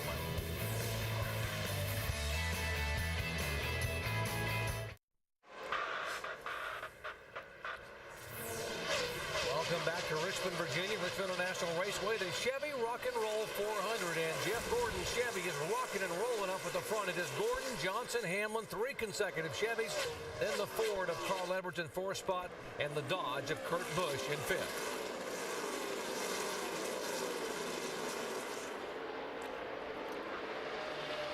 Jeff jumped out to a big lead right here on Jimmy Johnson. Right on that restart, he just took off and put about 5 or 6 car lengths on this guy.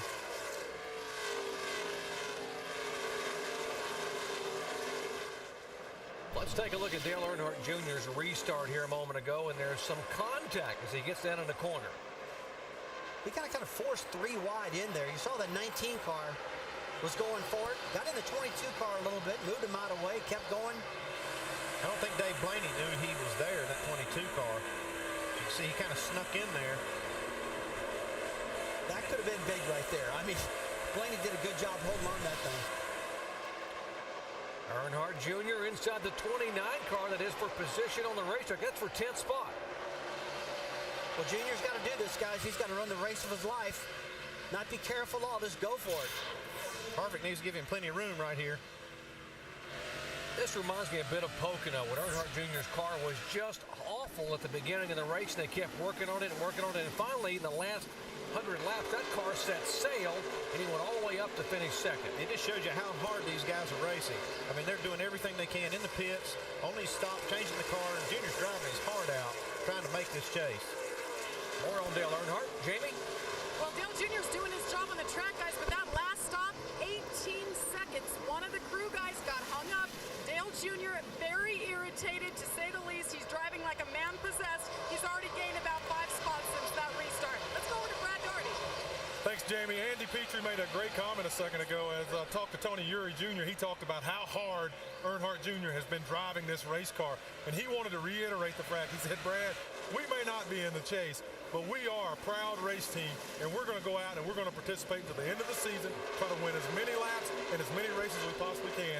And I want everyone out there to know that we never did give up this season, no matter what the outcome. That's from Tony Uri Jr., his crew chief.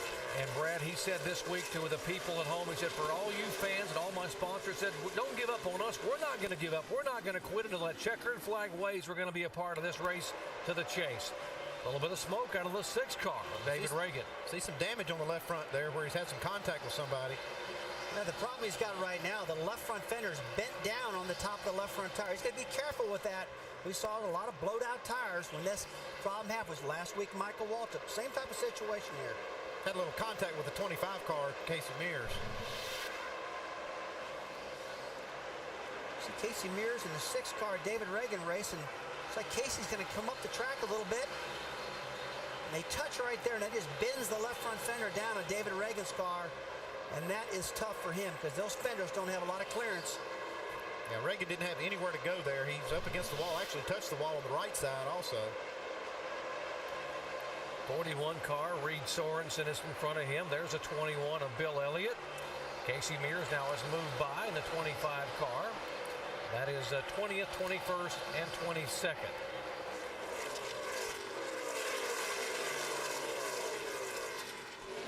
We were talking about what a great run the 70 car had early on. Johnny Sauter all the way from 35th starting spot into the top 10. But they had their troubles, Dave, in the pits.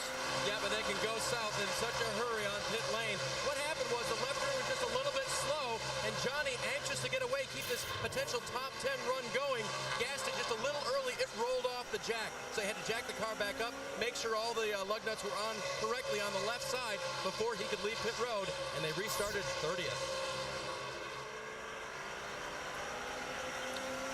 Another car that's had some issues, the 31 of Jeff Burton, who was very good early on and then started backsliding through the field. Yeah, he didn't have any trouble on pit road, but his car's just not been very fast tonight. That's kind of surprising to me. Alan? Hey, Jeff Burton's problem, no rear grip. He says he can't get the back end of the car to hook up into the racetrack. And since those are the drive wheels on these rear-wheel drive cars, that can kind of be a problem, huh? That can definitely be a problem, and that looks like he's fighting it pretty good here. Jeff Burton is always good at this racetrack. There he is right behind him is Bobby Labonte, who's making a 500th career start here tonight. The 24 car, different color scheme, same results. Jeff Gordon at the head of the pack here has now led 110 of the 151 laps thus far here tonight.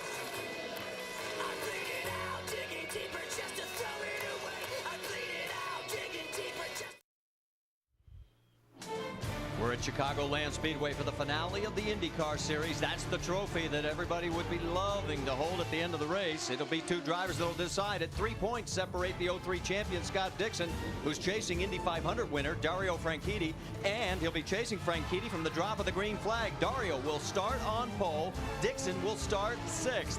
And also there's the news. Could Dario be going over to NASCAR next year? We'll have it all for you Sunday at 4 Eastern on ABC.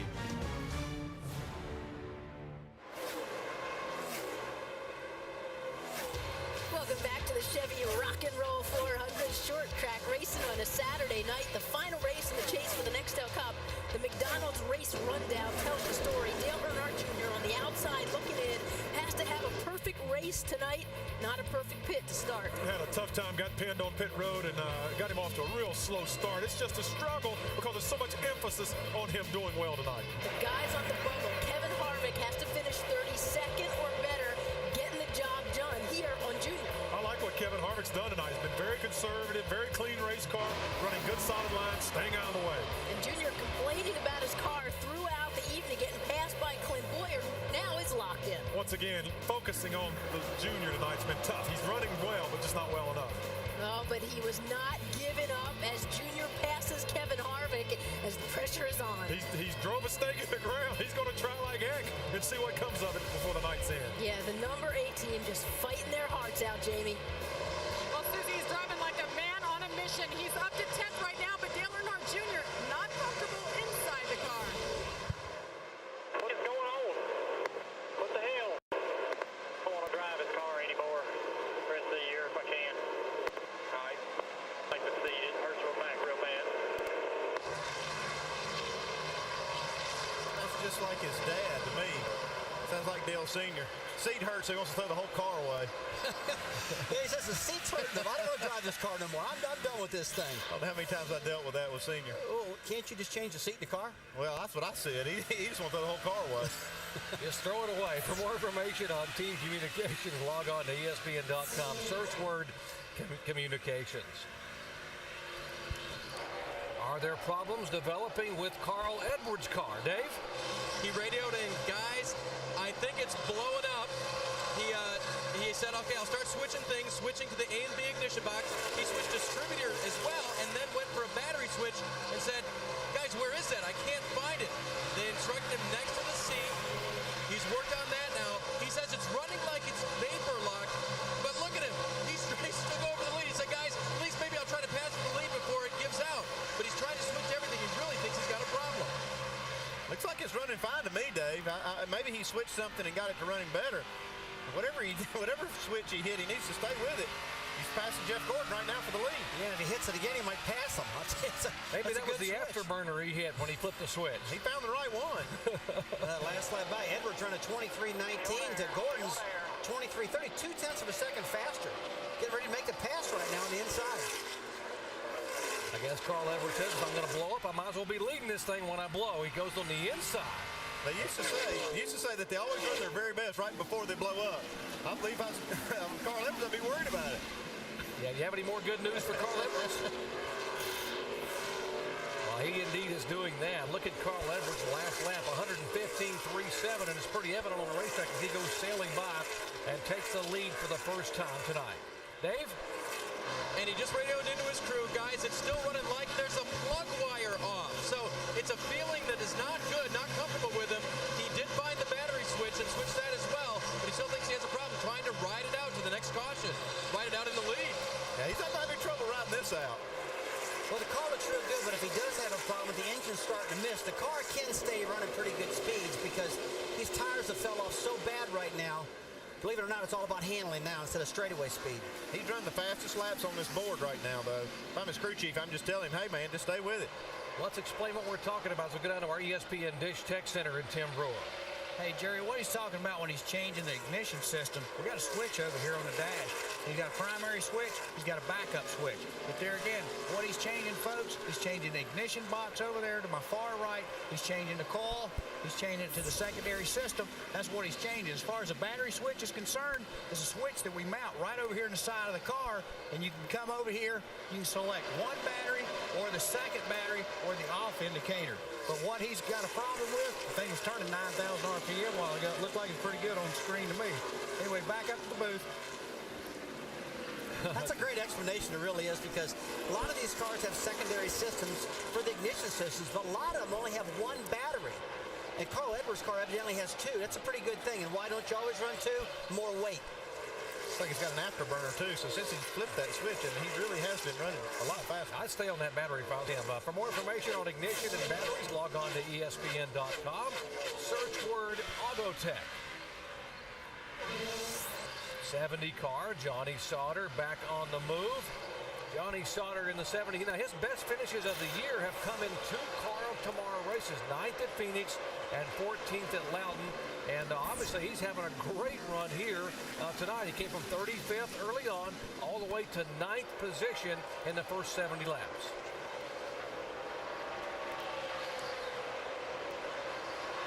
Carl Edwards, who won at Bristol, Tennessee, and he backed it up with an impressive performance in California, where he finished second a week ago, and he is back up front. Edwards has led now 33 consecutive laps.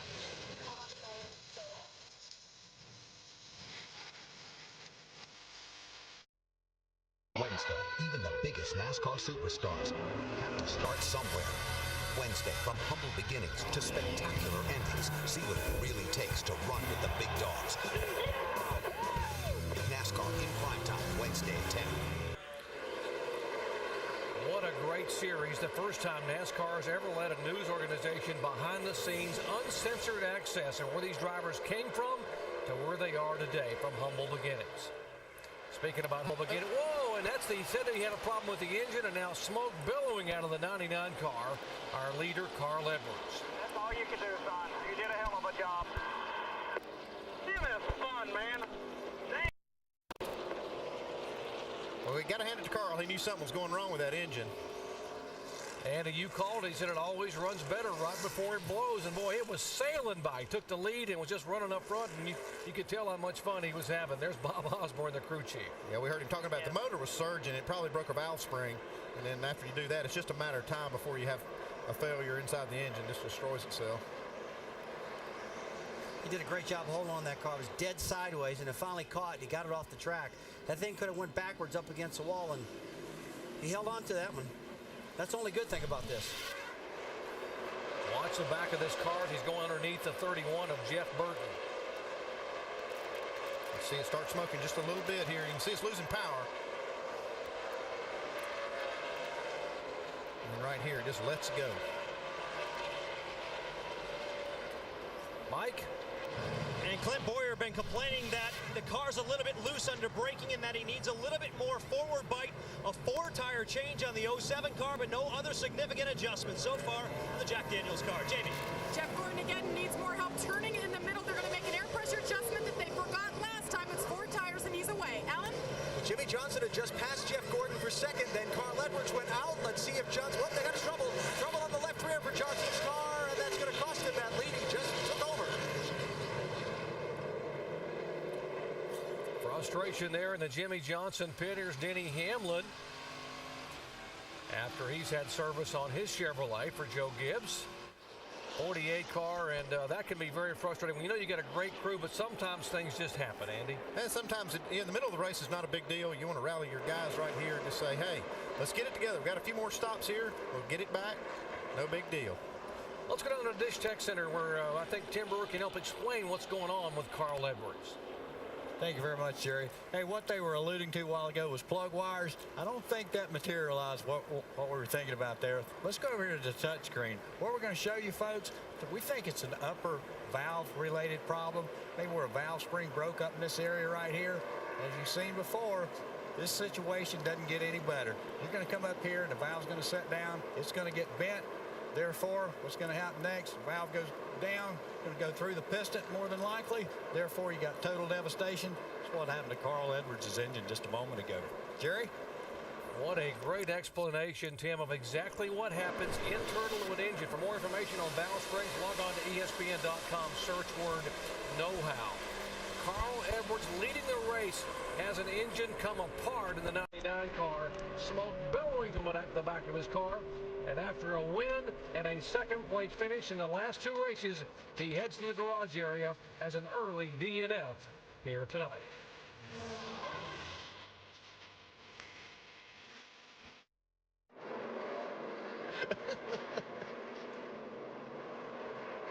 Welcome back to the Chevy Rock and Roll 400. Aerial coverage from high above a sold-out Richmond International Raceway, courtesy of our good friends at Goodyear, the official tire of NASCAR, helping NASCAR drivers get to the finish line for over 50 years. Let's go to the garage area where Dave is caught up with Carl Edwards. And he's had a chance now to talk to car owner Jack Roush and a couple of the guys who work on the motors here. What's the assessment, Carl, on that car? They verified my first assumption that it was something extremely important in the engine, like Schrader says, when they blow up. I can't thank everyone at Office Depot enough, my fans, everybody at Coca-Cola, Back 40 Records, especially the engineering crew and all the guys. This thing was awesome. I mean, the car was so fast, and just, I guess if we have to blow up, now's the time. I just hope one of our teammates wins. Now, did you have some sort of indication that this weekend, because there wasn't a lot on the line, they might try to stretch it a little bit on the power? Mike Messick and Doug Yates told me that wasn't the case. They didn't try anything new, so just deep down frustrated. I'm not part of that noise out there right now. I was having a blast. Yeah, they have a chance the next 10 races. He's in the chase and have a chance to show him once again. As they said on the radio, they knew we were here. Absolutely. Whoa, 3 wide all the way at the bottom of the racetrack. These guys spreading out, trying to hustle on a great Saturday night short track here in Richmond, Virginia.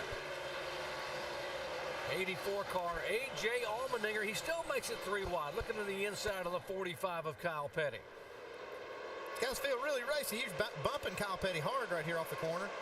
The brakes get cooled down, good tires. This guy's trying to get all they can get here. AJ just needs to calm down just a little bit right now. He got in a big wreck yesterday in the Busch race by getting arrow loose. You just got to slow down a bit right now. And 29 car does not want to be around these guys. Although he's in front of these guys, he doesn't want to be around to have something happen and then have him get swept up into it, because suddenly his night, his whole year would change. He's trying to drive away from the scene here. Kyle Petty not happy here. He's losing a lot of spots.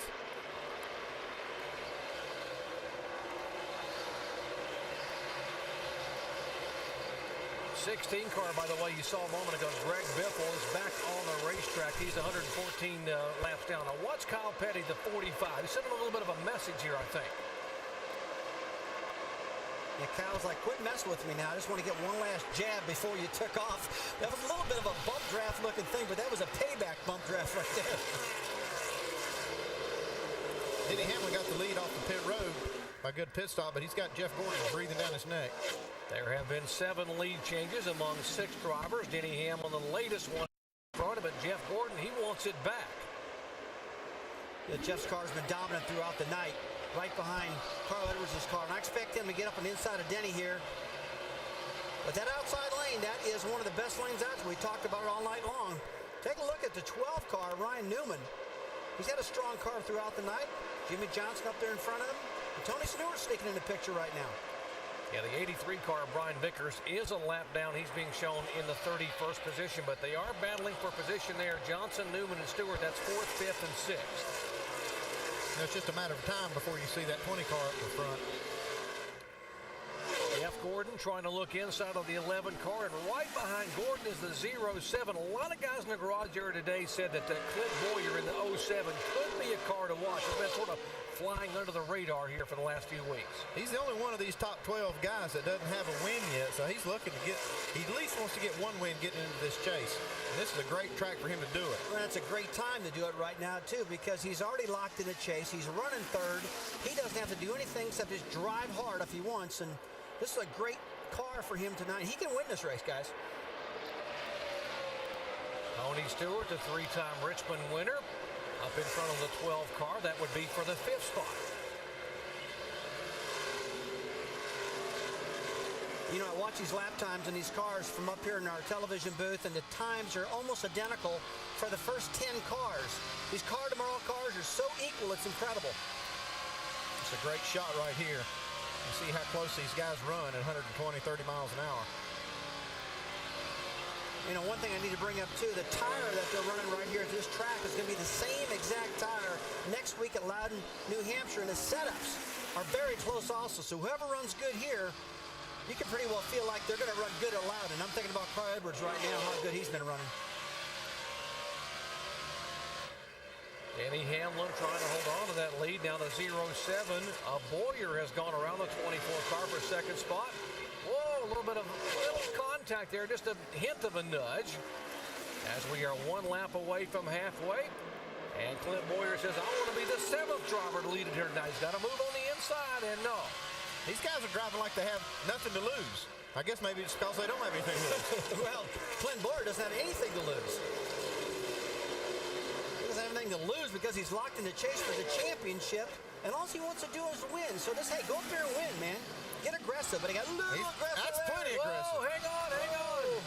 And he just lost it in the corner, but he was going for it, trying to get inside. Oh, Denny Hamlin's crew chief. There's the crew down there for Clint Boyer's bunch. They had just taken the cross flags for halfway, and Boyer was going for the lead.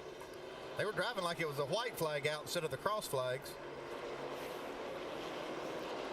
Like I said earlier, this race seems to have that all-star race feel to it where these guys are just driving with, almost reckless abandon. And we watched last night in the Busch race, everybody getting arrow loose. And tonight with this Car Tomorrow, it's happening again. But if it's going to happen, it's going to happen with these cars because they just don't have as much downforce as the cars last night. You really got to admire the aggressiveness of Clint Boyer. He was going after it. He said, enough's enough. I'm tired of being told I'm the only guy in the chase that hasn't won a race, and I need to fix that. He's not finished yet either. His car doesn't have any damage. So he got down in there, he picked the throttle up real hard, got up alongside him, and lost that air. Lost a little bit of position right there, got a little loose, then tried it again, got down in there again. This time he went for it and lost it, got in the corner too deep. That's just flat being too aggressive, but he saw that hole open up and went for it. All these guys doing a great job to miss him here. See him going high and low. He's almost there. Trying to get in the corner there. Look at Jeff Gordon right behind him watching this happen. Had the best seat in the house. Wow, that's great racing right there. Well, what's really great is he kept it off the wall, didn't tear it up. He's got another shot at it again now. Put 4 new tires and try this again. Still there. But he's going to have to come to the back of the pack now. Clear all around. Yeah, dummy. Jeff Gordon had a good seat for this. Well, Hamlin did a nice job to save his car, too. He got bumped a second time, and it got a little bit out of shape.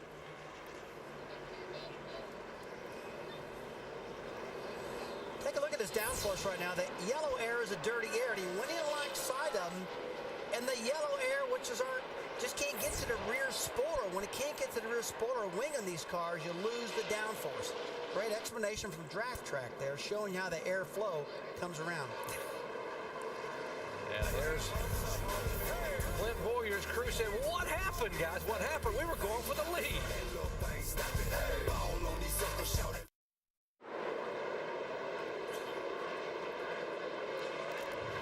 Richmond International Raceway, there's the top 13 in the points, and exactly you see the bubble boys down there. That's Harvick.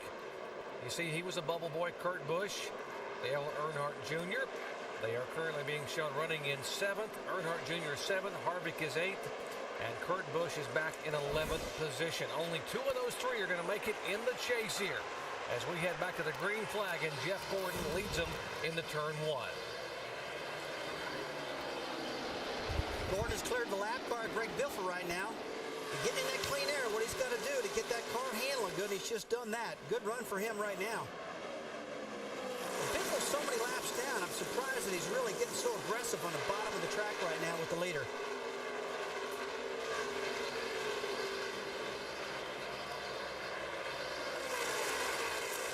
'42 car, Juan Pablo Montoya, not exactly Hey, back there in the 7 car, a little bit of impatience there with Robbie Gordon and Juan Pablo. That's one thing you don't do with Robbie Gordon. He gets really upset when anybody beats him up a little bit.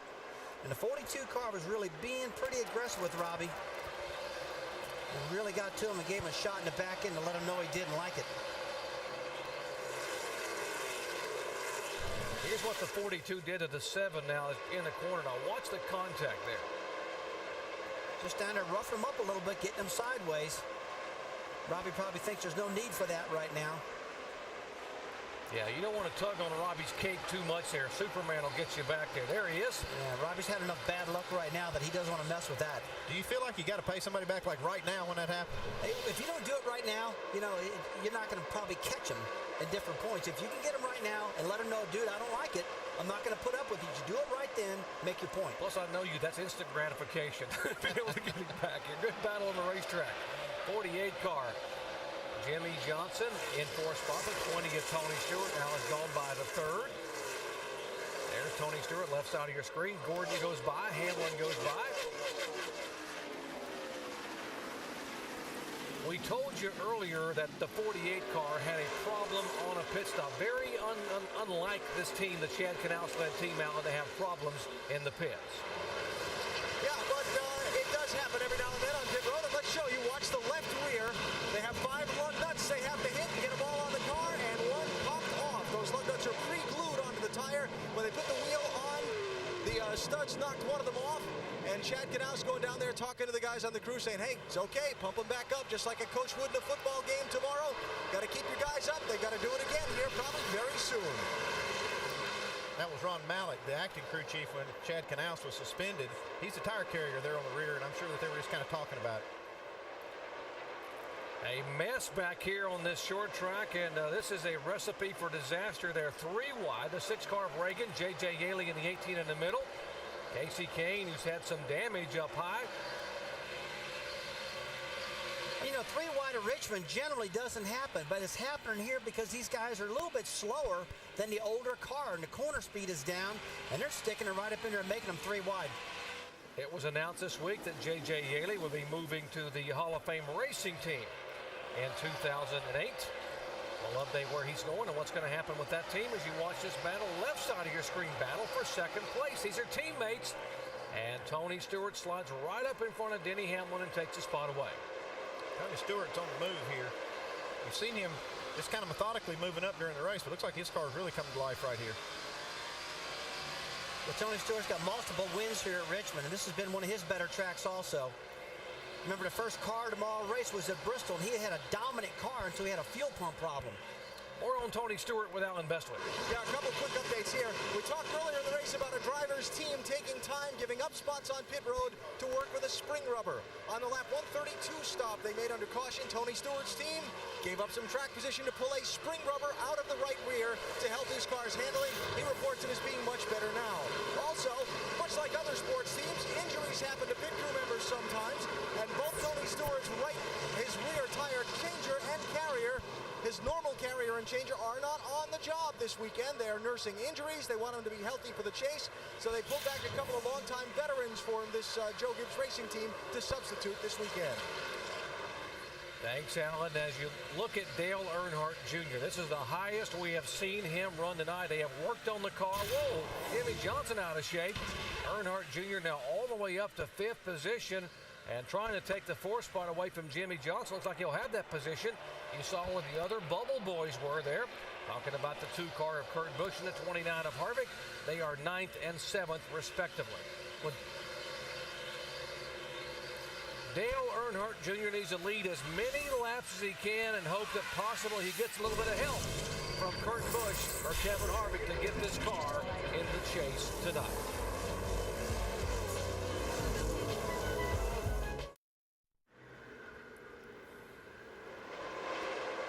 We welcome you back to the Chevy Rock and Roll 400, Richmond International Raceway, in a stop number 26 of 36 on the NASCAR Nextel Cup Tour. Final race here in the race to the chase.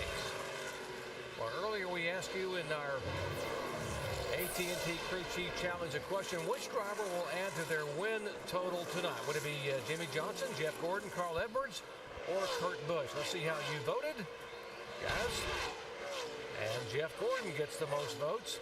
Carl Edwards got a lot of votes. He had a very good race car. Obviously, he's done for the night. And Jimmy Johnson right there with him. So you wonder, that's what the fans think. Now, what about, what do the guys in the 24 car pits think? Let's listen in. See, the last time that thing took off, the best it's taken off. We'll see what we're doing. It's still real good. That 99 was probably the best car, but you and the 11, 48, and the 99 were real good. So 99, I don't see a problem. We just got to keep working on our stuff, man. You're doing great.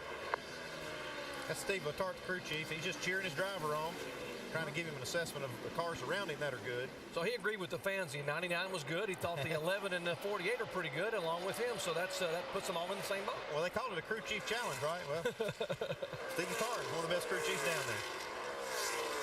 There was the 11 making only his 4th ever start. Denny Hamlin at his home racetrack. He is from nearby Chesterfield, Virginia.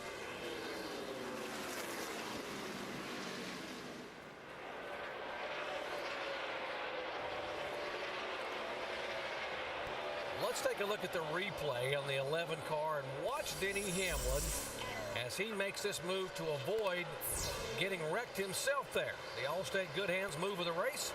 Contact with Clint Boyer. And Denny Hamlin was in pretty good hands there, hanging on to that steering wheel. Well, he really was. Usually a tap like that to take both of these around, but Denny was able to get knocked up to the track a little bit and hold on to it. On behalf of Denny Hamlin, Allstate will donate $1,000 to the Urban Youth Racing School. They went to Chevrolets are really impressive tonight. The top 6 positions. Those guys have been up top all day long, but Newman's Dodge has been hanging right in there real strong also. Led early in the race.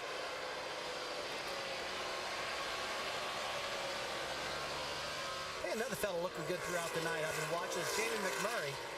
McMurray's had a good car, but Denny Hamlin smoked a little bit there. See that smoke out of quite a few cars. I've kind of seen it come and go on a lot of cars. I'm not sure it's not that splitter rubbing the racetrack. You know, Andy, it's got to be something like that because there's so many cars smoking.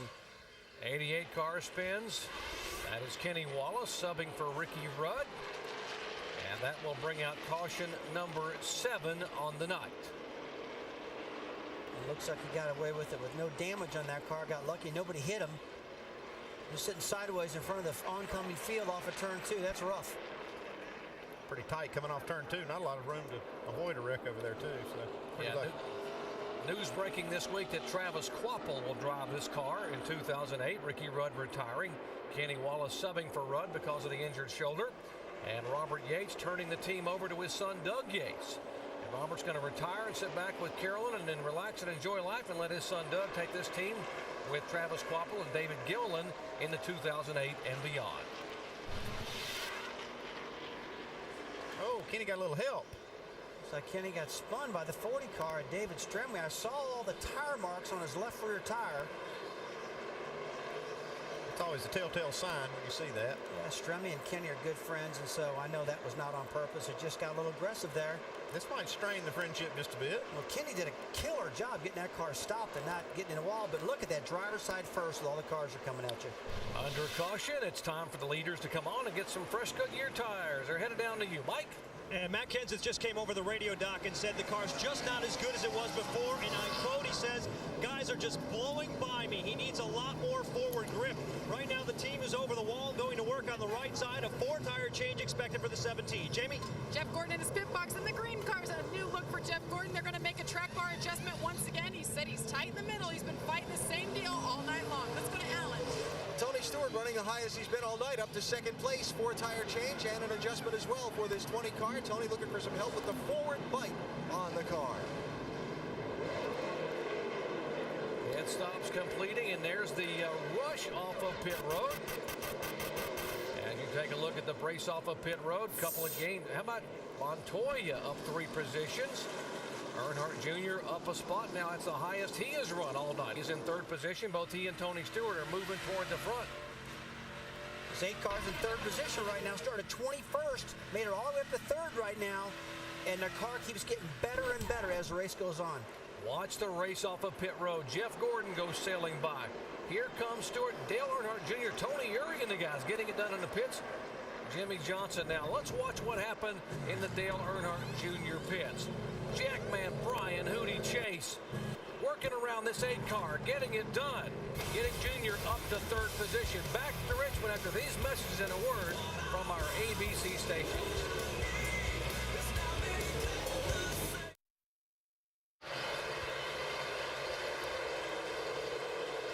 Back at Richmond International Raceway, we've restarted. Jeff Gordon is the leader. And look who is in 2nd position. Dale Earnhardt Jr. is on the move. Tony Stewart locked his left front tire up getting into turn 3.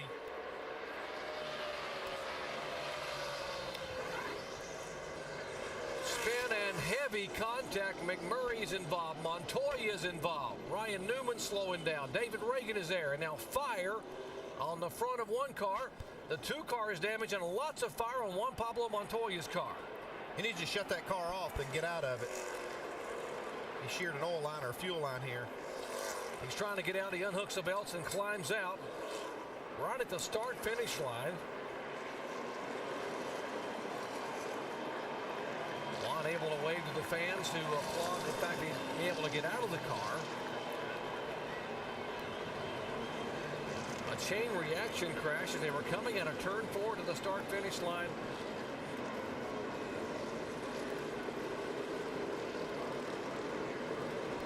Montoya, he is okay. They're going to have him take him in to be checked out at the care center.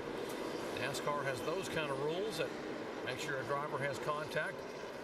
Now, the 2 car had to finish 36th or better tonight, and he was damaged in that fray just a moment ago. Yeah, and he's not in much trouble right now because the rear wing is in pretty good shape, but it's awful high up. It got pushed up, and that can cause the car to push really, really bad, slide the front end. So this could mean big trouble for Busch. There's a fire underneath the 31 car.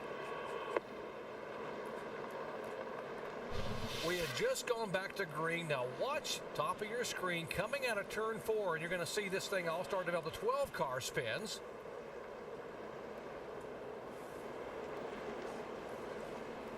And they'll all jam up behind him. There's the 12 car with Kenseth right behind him, and now no one can see a thing.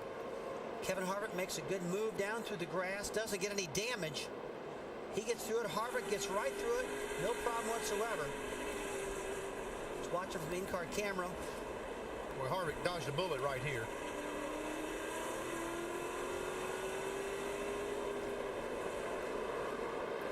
Jeff Burton on board camera. He sees all the smoke, and where do you go? Go to the bottom of the racetrack. Go where there's vision. And he had vision down low. You don't go to the top of the racetrack, even though the cars might slide from the top to the bottom because of the banking angle. From the flag stand, right at these guys. How quickly, a great reaction by Rick Monroe and Rodney Weiss of flagman. And then fire erupts in the front of this Dodge. He sheared an oil line or a fuel line, and he tried to take off. And as soon as he did, it just, this fire erupted. He just stopped and got out of it. Uh-oh, this could be a problem here for Harvick. This is not good news. Harvick's car overheating real bad. Kurt Busch has got a big problem. One thing that happened right here on this, when he went through the grass, he could have packed all that up in the front of this car. Now you see it. And that's what he's done. Now, C4, we're going to stop if we can just, I think we can stop and be okay. We'll just come in next time after you cut it off here.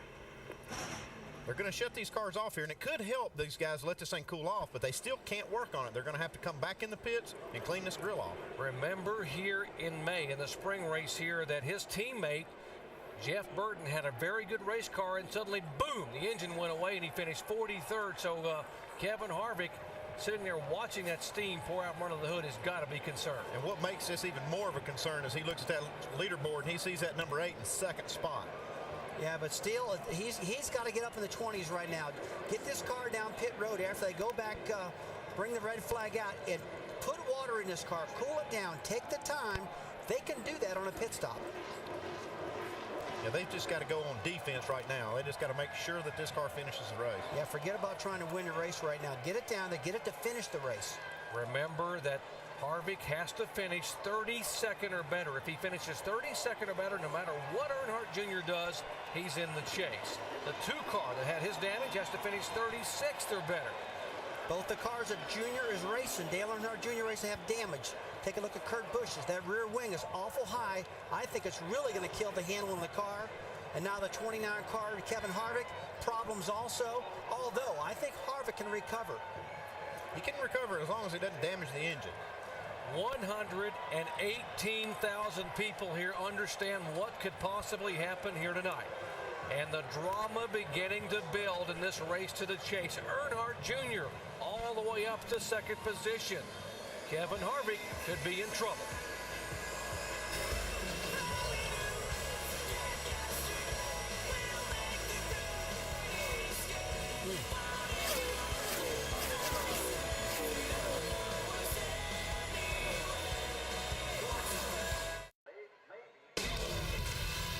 ESPN's coverage of NASCAR Nextel Cup Series on ABC. Brought to you by the Principal Financial Group. We'll give you an edge. DirecTV. Ride shotgun on race day with NASCAR Hot Pass. Only on DirecTV. Applebee's Neighborhood Grill and Bar. Eating good in the neighborhood. Applebee's. And Avodart. Richmond International Raceway, 32nd consecutive sale at over 112,000, and they understand what could possibly happen here tonight. Now, we're under caution, and the reason we're under caution is the driver standing with Mike Massaro. And, of course, that's Juan Pablo Montoya, who was laughing and smiling as he came out of the care center, just happy, I would imagine, to get out of that barbecue unscathed. What was it like being in that fiery race car? To tell you truly, it wasn't that bad. You know, it's a bit of a shame. My technical Havoline Dodge car today was amazing. We had a fast car. We're making, you know, it was first time, you know, first couple stops we were very careful, then we started making bigger changes, and we made up a lot of ground, and I was very happy, and I just got hit from behind and ran into the guy in front, and, you know, it's a shame, you know, when you run bad, nothing happens. When you run great, something always happens. You say you got hit from behind. Can you elaborate on that, exactly what happened? I have no idea. I felt, you know, somebody hit me, and then it just dragged me all the way to the car in front. So I don't know who it was. Obviously, a disappointed Juan Pablo Montoya after a short night, Doc. Juan Pablo Montoya fortunate to get out of that car. Now, the big scenario, the drama beginning to build here tonight, folks. We came in, this is the last race to get in the chase, and Dale Earnhardt Jr. needed to win this race or finish in the top 5. Kevin Harvick needed to finish 32nd, and Kurt Busch needed to finish 36th, and both those guys have some serious issues. Well, who would ever believe that Kevin Harvick's having a problem right now, and Kurt Busch in the same caution? Now, I believe that Harvick can get his car fixed, get it cooled down, and get some water back into it. But Kurt Busch, on the other hand, has got a lot of damage in the back of that car. Jamie? Well, I'm with the crew chief for the 29, Kevin Harvick, Todd Barrier, as if it can't get any bigger than this. And right now, your guys' grill is stuffed full of grass and it's spraying water. How concerned are you, and how long can he run until he has to come in and get water? We don't have a choice but to get the grass off the grill now, and as long as we do that, we won't have to fight any other problems. But I mean, if we had done that and it still be under green, we would have to pit, you know, because the thing can't run but so hot so long. So we'll have to get in here and get the grill cleaned up, a little tape off the thing, and we should be perfectly fine. Well, so far you guys are doing exactly what you need to do. You're kind of hanging in there and you're just kind of being cautious. But what is your driver saying right now about the water temperature? It was like 270 there under caution. But these are pressurized systems and they can stand it. You know, it's still got water pressure, so we know there's not a hole in the radiator. So all we got to do is get the grass cleaned off of there, and it'll be back to 230, and we'll be good to go. All right, guys, as you've been saying, the 29 has to make it to the end, so they have some issues to work through. Let's go over to Dave Burns. Kurt Busch, of course, has to finish 36th or better to control his own destiny in this race. Pat Trison is his crew chief. A lot of damage on the back of that car. You guys have looked at it high, low, from where you can. What do you think?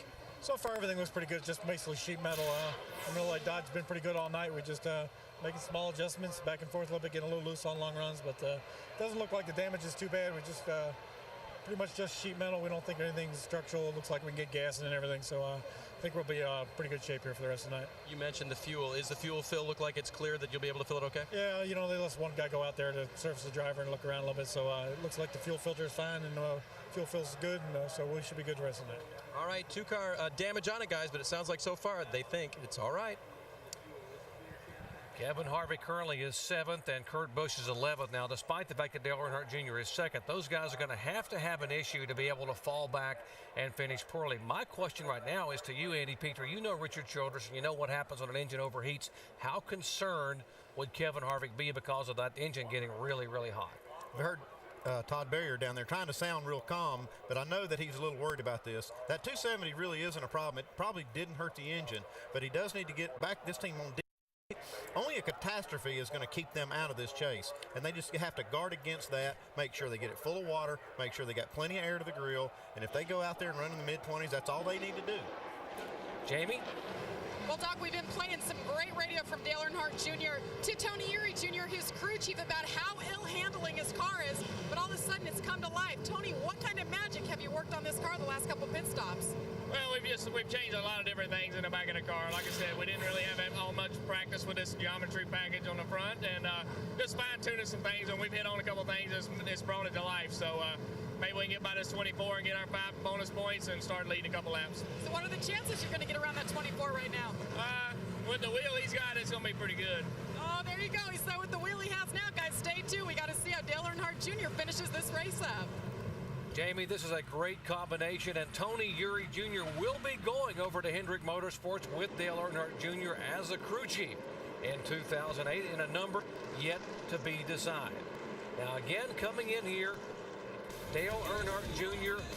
needed to finish the top 5 or lead the most laps. He cannot lead the most laps, but look, Kevin Harvick finishes 34th or worse with no laps led. He makes it in the chase. The drama building here at Richmond. You're watching ESPN on ABC.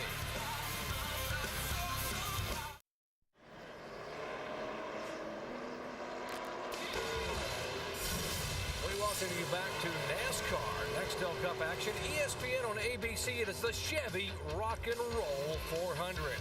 Now, we asked some of the drivers to tell us about your rock and roll favorites. Here's what they had to say. First concert I ever went to would have been ZZ Top, probably Aerosmith. Huey Lewis in the News. Black Sabbath in Pittsburgh, Pennsylvania. I think I was 15. Why someone let a 15-year-old go to a Black Sabbath concert, I'll never know. I think I just loved the classic rock stuff because my parents were so heavy into it. Couldn't afford good seats, so we sat pretty high. All the lights just blinded you. Huey Lewis was cool back when I'm old now, so everybody can't laugh at me. Huey Lewis, man. He was the man back then. Some of the rock and roll, a lot of Aerosmith fans. There's Elvis on the side of and the King is here. It's riding along with Dale Earnhardt Jr. in second spot. And by the way, they did get the 29 car on pit road. He will go to the tail of the field because he had to pit too soon, but he had no choice. They had to get the grass off of this grill. Yeah, they came down and do you see all this grass? It just packs up in that grill. There's a grill opening actually up underneath that bumper line. They have to get that part clear. See them here, they get all that. Take a little tape off too. Make sure they get air in there, but I'm a little concerned they didn't put water in it. You didn't lose a lot of water, and under normal circumstances, it wouldn't be a big deal. You'd probably just go ahead and run. But boy, with what they have to lose, I think I would have topped that thing off with water. Yeah, that's what made me really nervous when I didn't see the hood come up. If I'd like to see the hood come up, they can pressurize these systems with water, put more water in it, and they elected not to do that. I guess the engine man says we didn't lose enough to do that. Chevy pace car looking back at the 24 car as we get down to Susie Colbert with our McDonald's race rundown. Susie? Yeah, in the final race in the chase for the Nextel Cup, the story is in the McDonald's race rundown. And Dale Earnhardt Jr. came in. He knew he had to have the perfect race, but early pit problems. Had early pit problems and struggled, moved his way back to the middle of the pack, but he started to work his way up towards the front. Lap 181, Carl Edwards out front and having a blast. He's already locked into the chase, but maybe too much of a blast Old here. 99 car was toting the mail this evening. That thing was flying before it let go. And Clint Boyer also locked in, driving aggressively and perhaps too aggressively with nothing to lose. Well, it's a great opportunity for Clint Boyer to get a win before he gets into the chase next week. He needs one win in the great. But throughout the night, we've talked about the boys on the bubble. It's 3 drivers going for 2 spots, and one of those, Kurt Busch.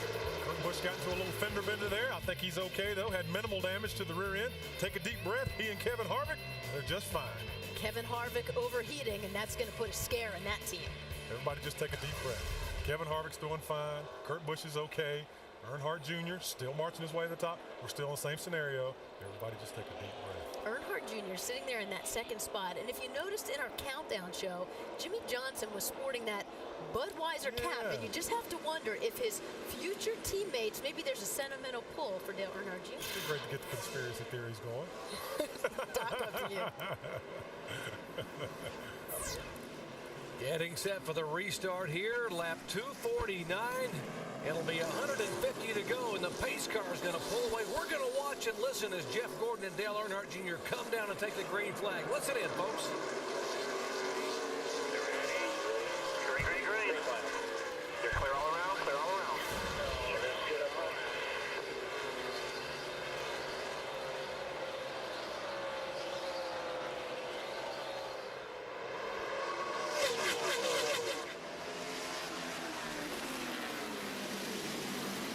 The Chevrolet of Jeff Gordon, the Chevy of Dale Earnhardt Jr., the Chevy of Tony Stewart and Clint Boyer. Well, the 15 car Paul Menard. 7-3 ahead on the outside. Slower. 15 car Paul Menard. He got awful close to the left rear quarter panel. The 8 car of Dale Earnhardt Jr.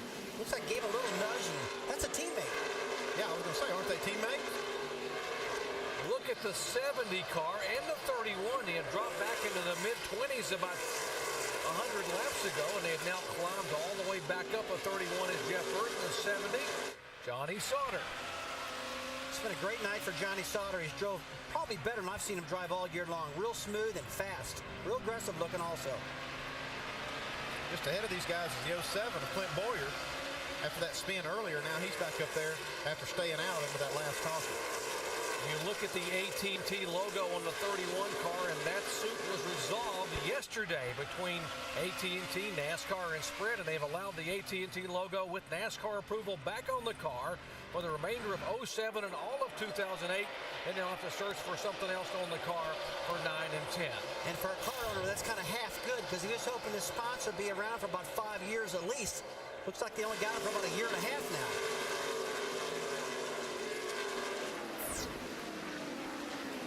Battle for ninth position here. The 9 car of Casey Kane and the 5 of Kyle Busch. Casey Kane's been really working on an ill-handling car throughout the night. You see him in the screen right there. The car's been pushing, it's been loose, it's been all over the place, and he's back. He worked himself clear back to 37th at one time. Now he's getting better. He's worked himself back up now into the top 10. These guys have had more time to work in these cars, make adjustments. Tony Stewart able to make the move. He was able to make the dive underneath the 8 car, entering turn 3. And Dale Earnhardt Jr. didn't fight him too much. These two guys are pretty good buddies. So I got to believe that if Tony Stewart knows that he can pull over and let Junior buy him to get some points, he's going to do it, but he's not going to do it till late in the race. 41 car, Reed Sorensen has spun around. That will bring out caution for the 9th time tonight. He center punched the front of the car. Looks like the front of that air dam has bent up pretty good. It's going to cause the car to really handle ill. See this fire coming out the tailpipes. These cars spin around. They get a little fuel down in the exhaust. He's trying to fire it up right now. Replay of what happened to Reed. Watch him right in the back of the 38, and he got a tap from behind by the 12. Looked like something happened to the 38 car. Reed had to just back out of the gas, and then just a stack-up chain reaction. Here's the pass a moment ago. Now they're up the back straightaway into turn 3. Now the 8 car and the 20 battling for second position. Well, he just barreled it down in underneath Dale Jr. and went for that bottom lane. The car stuck. Almost like Junior gave him the spot. Yeah, and that very well could have been too, because these guys get along good. Junior knows how good his car really is. These two drivers both have won 3 times here. Clint Boyer in the pits. So is the 18 car of J.J. Yaley. Remember, Kyle Busch will be with this team in 2008, coming over to Joe Gibbs. Yaley down and away. There's a little residual fuel at the right side, burning away in the damaged right side of that Dodge.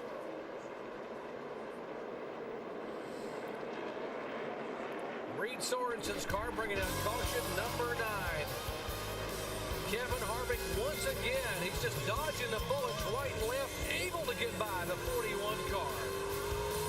And now from J.J. Yaley's onboard camera, looking back as they spin and bring out the yellow flag. Back after these messages and a word from our ABC station.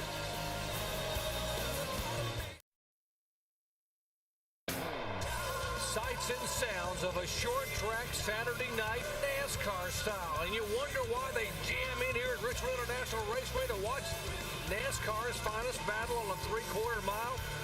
That's why this place is called the Action Track.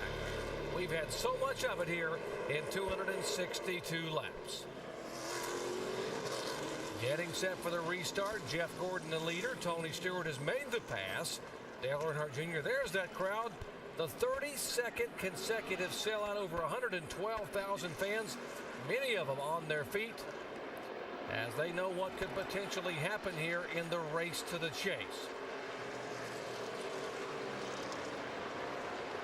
Ace car pulls away. Jeff Gordon, Tony Stewart, Dale Earnhardt Jr., and Jimmy Johnson head for the green.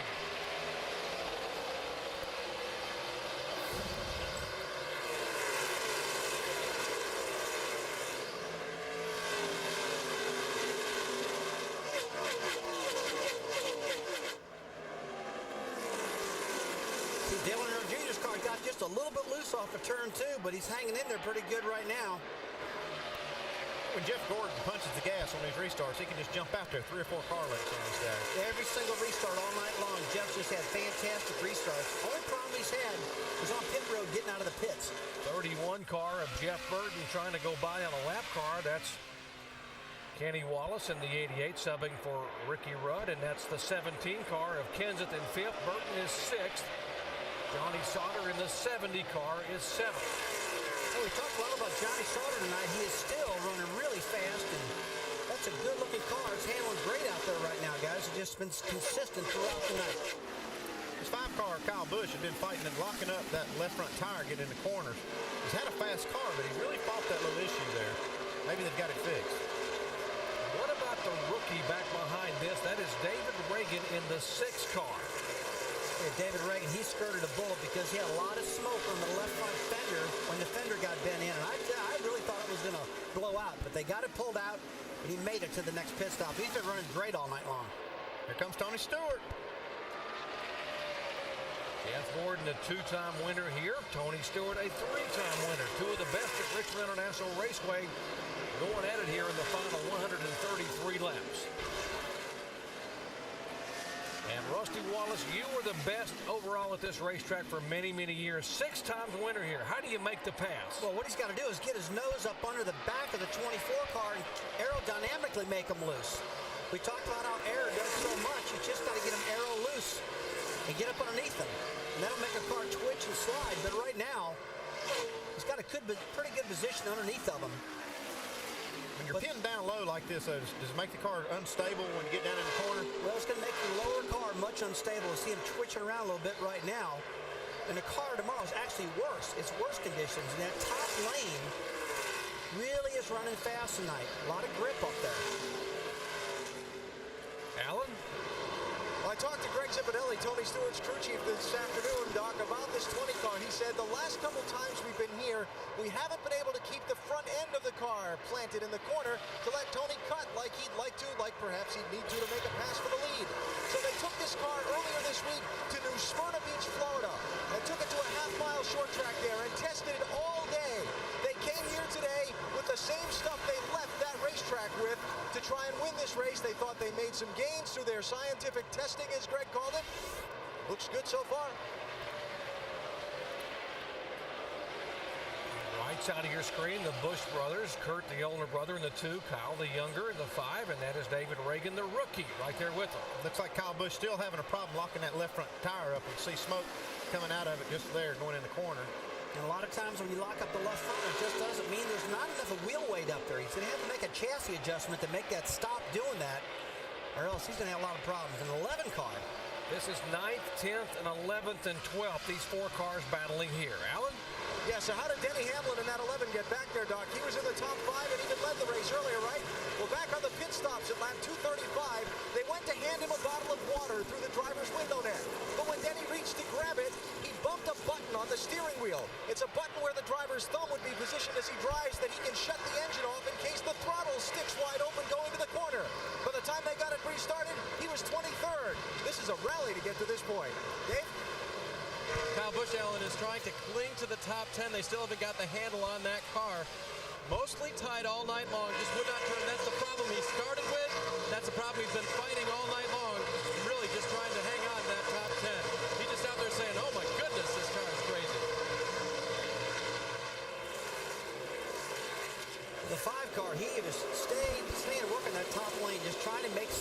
mark up there.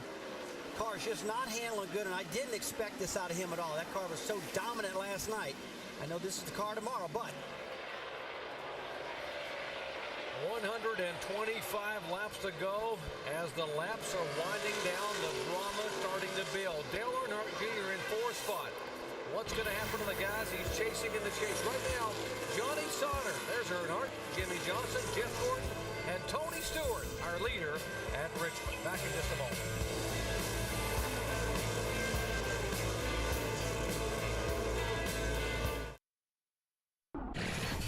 I'm Stan Barrett, and this is the SportsCenter Minute powered by Vizio. Over on ESPN, we've got our first college football top 10 matchup of the season. Number 9 Virginia Tech taking on number 2 LSU, and the Tigers with a 17-0 lead on the Hokies. Matt Flynn and Jacob Hester with touchdowns for LSU. After their upset loss at the hands of Appalachian State, Michigan suffers its worst home loss ever. Oregon beat the Wolverines 39-7 today in Ann Arbor to drop Michigan to 0-2. NFL news, Michael Strahan will play Sunday night when the Giants take on the Cowboys. He had considered retirement in training camp before returning to the team. That's the SportsCenter Minute. Now back to the Chevy Rock and Roll 400 in Richmond. Thanks, guys. Back at Richmond International Raceway. NASCAR action here. They're getting it done on the short track at Richmond. Tony Stewart, a 3-time winner here, trying to pick up his 4th win of 2007.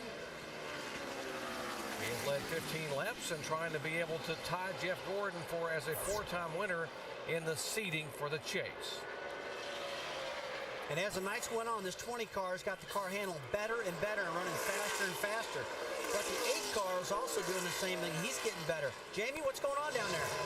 Well, he's got his hands full. He's got cars in front and behind trying to take a spot away, so he needs a little help from his team. Some reminders. This was his radio just a few moments ago. I think they're getting too hot. You're definitely using them, mate. In the first part of the race, you had all 4 rotors go up. Just tell me. You was doing fine. It was just pink, but I mean, you could just see the rear rotors and the front. So, I mean, you just balanced out. You was willing it. Careful. Last time I seen that was when you won the Busch race here against Jason Mark. So, Tony Eury Jr. just reminding his driver, Dale Earnhardt Jr., to turn those fans off so we can maximize the power on the restarts. So, Rusty and Andy, why don't you guys talk about the significance of turning these blowers on and off? We're hearing a lot of it tonight. Jamie, they're trying to control these temperatures and these brakes. When they overheat one end or the other, say the front or the rear, it unbalances the brake system. In other words, it'd make the front tires maybe slide, like we see Kyle Busch having a problem with his fronts, or it can actually lock the rears up. So they use those fans to kind of manage the heat in the brakes. For more information on team communications, log on to ESPN.com, search word communications. I love the way Tony Eury used the positive reinforcement. Last time I saw the brakes glowing like that was when you beat Mark Martin in the NASCAR Busch Series race here. Well, both brakes are glowing right now evenly. The right front and the right rear, actually the front and the back, are about equal temperatures. So Junior's definitely made the right adjustments from inside the car to give equal distribution. Take a look at the rears are red, the fronts are red. Good job on his part. Very seldom do you see both the front and rear rotors glowing. And this new car has really changed the dynamics of this brake system. These guys have to run a little bit more rear brake. Kevin Harvick, he says everything is good. He reports to the crew that the engine temperature is down after they have the grass in the front and overheating. And he is locked in a battle for 15th position. He's 15th, and Kyle Busch wants it. Let's take a look at Kevin Harvick's night. Now, remember, he came in here, had to finish 32nd or better. Here was the big one early on at the start-finish line, and Harvick able to get down, but he went down in the grass and got grass all in the front splitter, and the car began to overheat. There came the concern. Watch the 29 car. There's Reed Sorensen spinning. He just gets by without getting collected in that incident. And he's probably thinking right now, why is this so hard tonight? I thought this was going to be easy. And he's having to avoid all these catastrophes tonight around him. See Kevin flipping some of the switches on his dashboard there. Got to wonder whether he's maybe playing with his brake blower. Riding along with our Wrangler onboard telemetry. Let's watch him. Oh, jam that brake pedal off. I see a lot of heat in the front rotors of this 29 car. And now the only big problem I see here is he had to start way back in the field. He's working his way up, got a fast race car, but he's using a lot of brakes to get back up there. That could cause him a problem right there just because of these overheated brakes. And the caution flag is waving again here. There's contact, the 40 of Strimmy, the 44 of Dale Jarrett involved. Damage on the 26 of McMurray, the 22 of Dave Blaney. It's a the big one here at Richmond. So the 26 car, Jamie McMurray, that is really hurt. That car took a lot of damage along with the 22. But look at the front end of Jamie's car, just absolutely mashed back to the front tires. That is some severe damage. That's probably the worst I've seen all night long. Here's the replay. Let's see what happened. At least 4 cars damaged in this incident. It's another one of those chain reaction crashes. Yeah, they just stack up. When somebody has a problem up front, you got all these cars running so fast and so close. Try to make it 3 wide down through here. Elliott Sadler gets out of the throttle, gives Kenny Wallace a break, and when he does that, it stacks up behind him, and boy, all heck breaks loose. And the 22 into the side of Jamie McMurray, he loses his front end. Now from Jeff Green's onboard camera. Check up. Come on, keep coming. I'm telling you, as a driver, when it's just solid smoke, you can't do anything and you're on the brakes, you're just lucky to make it through that. You see how quick things happen. A lot of fluid on the racetrack, so they don't want these guys running through that fluid, oil, etc., and debris, so they're going to stop the cars and try to get cleanup over there to try to get this mess cleaned up on the backstretch. 4 cars involved: Dave Blaney, Jamie McMurray, 2-time Richmond winner Dale Jarrett, and the 40 car of David Strimmy. In the latest caution flag, we now have had 10 caution flags for 53 laps tonight. Cleanup continues. We'll come back with a restart in just a moment. I don't got a huge old house. I rent a room in the house. Listen, baby girl. ESPN's coverage of NASCAR Nextel Cup Series on ABC. Brought to you by Chevy and American Revolution. Pepsi. Pennzoil Platinum. Full synthetic motor oil with adaptive molecules. And Sprint, featuring NASCAR Nextel Cup Series updates at Sprint Speed.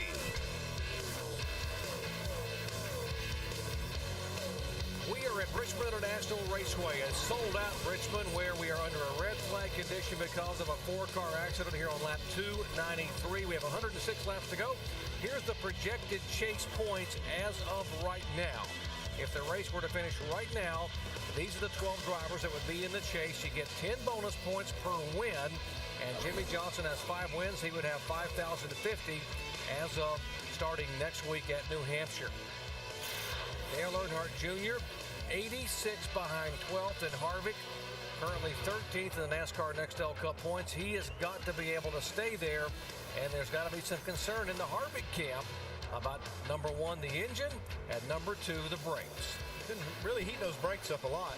Back in the pack, we were trying to talk about that when that wreck happened, but if he, we saw 2 tires already that have blown out on these cars, and what's happened there is that brake heat gets up into that wheel, and it charcoals the bead of the tire and just blows it out instantly. And that's the only thing I would really be concerned about if I was Todd Berrier and Kevin Harvick, is that he's using the brakes awful hard trying to work his way back up through this pack. And his crew chief needs to be telling that too, Andy. He needs to be communicating with Kevin, saying, look, your front brake rotors are awful hot. Back off them, because it is going to hurt the tires. We are serious about who's going to get in this chase tonight, but how about some serious NFL action coming your way on Monday night? A doubleheader starting at 7 o'clock Eastern time. First, it's Chad Johnson and the Bengals looking to make a big statement against the rough and tumble Baltimore Ravens. Then how about the Heisman winner, Matt Leinart, and the Arizona Cardinals taking on the San Francisco 49ers. And our own Susie Colbert will be there. And Susie, that Baltimore Raven defense is pretty doggone tough. Well, you can say that again. And Ray Lewis in his 12th season promises that he's better than he's ever been. And that defense was number 1 in the NFL last year. And Brad, yep, I know you're a Ravens fan, and this defense is all about aggressiveness and creating confusion. But the Bengals promise, too. They like to dictate as well, and they'll do that with some confusion of their own. Well, yeah, the Bengals are going downfield, no doubt about that, and the Ravens defensively are very, very good. But they need to stop talking about Steve McNair like he's an old man in Baltimore. He has a lot of wind left in him. And Brian Billick, he's a very offensive-minded coach. They'll spread the team. Jonathan Ogden comes back at offensive tackle, so they got some good things happening for the Ravens as they go forward. You know, if anybody's talking about Steve McNair feeling old, it's him. He says he feels every bit of 31 years old. He can go now. Leave him alone. Leave Steve McNair alone. Let him play. 13th season, but the good thing is for the Ravens that McNair had a full off season in this system. Feels much more comfortable. So we're looking forward to Monday Night Football, but right now our head's in this game, and I'm looking at Dale Earnhardt Jr. sitting there in 4th position. He's looking strong. It's you know, he's doing everything that he can possibly do at this point. So we'll see what happens after they clean it up. Let's go back to the booth, Doc. Thank you, Brad and Susie. Big doubleheader in the NFL coming Monday night, and we're trying to get some repairs done on the wall here at Richmond tonight. This is the 10th caution flag of the night. Now, here's where they had contact with the wall. Watch the 88 and 19. Oh, the 26 and McMurray got it head on. Yeah, McMurray just hammers the wall. He's the one that actually caused the damage to the wall. Although it doesn't look like there's much damage to that wall. This shouldn't take too long to get back green here at Richmond. Going through the mind of the Jeff Gordon camp. How about Steve Letarte? Jamie's down there. Well, he's down here taking a break. Perfect timing. So I have to ask you, Steve, you guys were dominating this race, and all of a sudden Tony Stewart just appeared out front. Was this a surprise to you, and do you guys have enough to get him back? Well, first of all, I don't think Tony Stewart out front of Richmond is a surprise to anybody. But, no, I mean, the DuPont Nickrest Chevrolet has been great all night long. We've been fighting a little drive off, and we've been working on it, and I think we finally just got the center too tight. So we're going to go back on some of our adjustments and see, 100 laps to go in a short track race, nothing's ever over. So if it comes down to a short run, I think we're real good. On a long run, we definitely have to make the car better. Talking about fuel strategy here, this could come down to a fuel strategy race. What do you think? Well, I hope everybody else is concerned because we can make it no problem. So it won't be a big concern from here. That poker face. They can make it no problem. We're going to have to wait and see once we get going green again, Doc. Jeff Gordon doesn't have to worry about it, and now neither does Kurt Busch. He cannot finish worse than where he needed to finish, so he is officially locked in the chase for the Nextel Cup. Congratulations to Kurt Busch and Roger Penske, that whole team. He'll be in the chase, but what about Harvick and Earnhardt?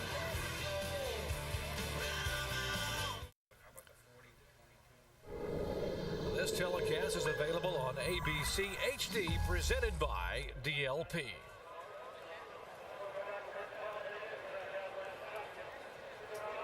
Richmond International Raceway, the final race to the chase. Kevin Harvick needing to finish 32nd or better. There sits the 29 car of Harvick. He's had an overheating problem. He's dodged a couple of really close calls on the racetrack. He's currently being shown back in 15th position. There are 8 cars that have been damaged and are either being repaired or out of the race. And so he needs to be able to have 3 more fall out, and he would be locked into the chase, so it's getting closer and closer for Kevin Harvick. Now, while we have a break here under the red, let's visit with our in-race reporter, driver of the AT&T Chevrolet, Jeff Burton, who's sitting back in the 7th position. Jeff Burton, Rusty Wallace, ESPN. You got us? Yeah, buddy, I got you. Well, Jeff, you got that thing in 7th position right now, but you've had to dodge a lot of bullets out there. Looks like it's pretty close racing. Yeah, we obviously haven't been as good as we hope to be, but we keep working and making it better. Next thing you know, we're in 7th, so we're going to keep battling and see what we can make happen. We can definitely keep making it better, and we're just, like I said, we're just going to keep on doing it. Who knows what can happen? Just what are the brakes looking like out there? What do they feel like to you? We see a lot of red rotors, a lot of guys look like they're getting themselves in trouble, blowing right front tires because of it, things like that. Yeah, this car tomorrow is a real challenge with the braking.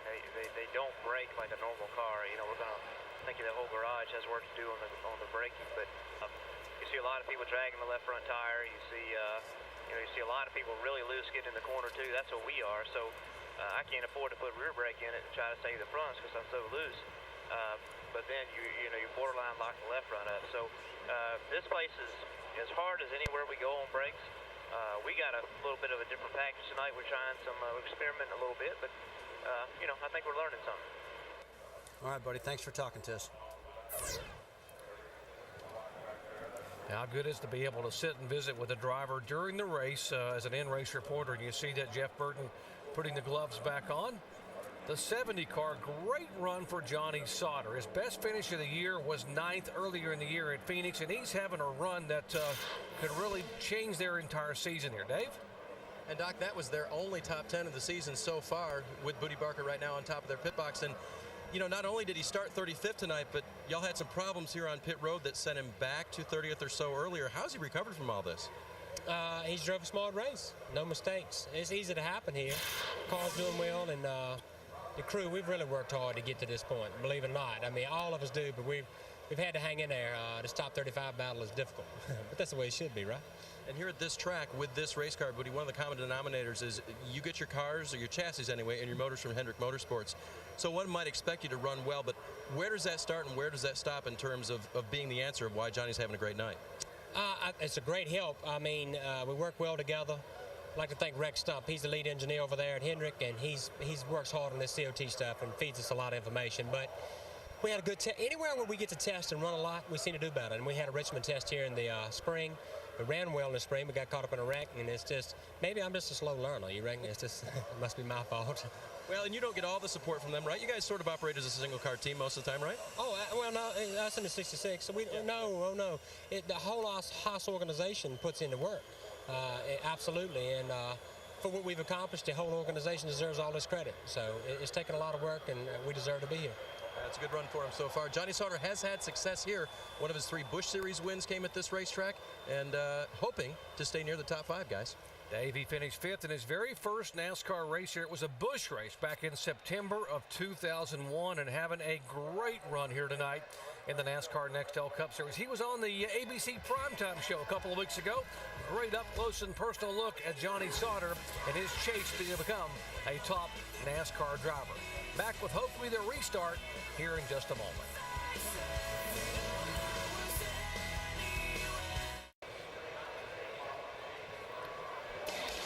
Make sure to tune in after the race to NASCAR now for extended post-race coverage. Once this chase field is set, NASCAR Now presented by DirecTV later tonight at 12:30 a.m. Eastern Time on ESPN2. So once we set the field, we'll have extensive post-race coverage of what the drivers and crews and everyone's thinking about what's going to happen in the 2007 chase to the NASCAR Nextel Cup.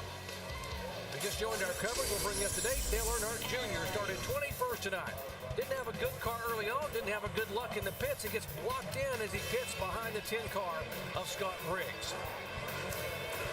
But the car began running a little better and a little better. Now suddenly he goes sailing by the guy he's chasing in the points, Kevin Harvick, as he's moving toward the front of the field. Denny Hamlin leading here, being challenged by Clint Bowyer. There's contact. Couple of taps. Hamlin somehow hangs on to the race car, loses the lead, but doesn't spin out. Not so lucky for Clint Bowyer, who went back to 25th. Carl Edwards, who finished first at Bristol and second at California. The engine really running well until, boom, it goes away. He had just led for 15 consecutive laps. And Kevin Harvick needed to finish 32nd. He's avoided a big crunch to start-finish line, but he got grass all over the front grille. The engine overheating. He had to come on the pit road. Now avoids another spin. The 41 car of Reed Sorensen somehow stays away from the contact, and that's where we are right now.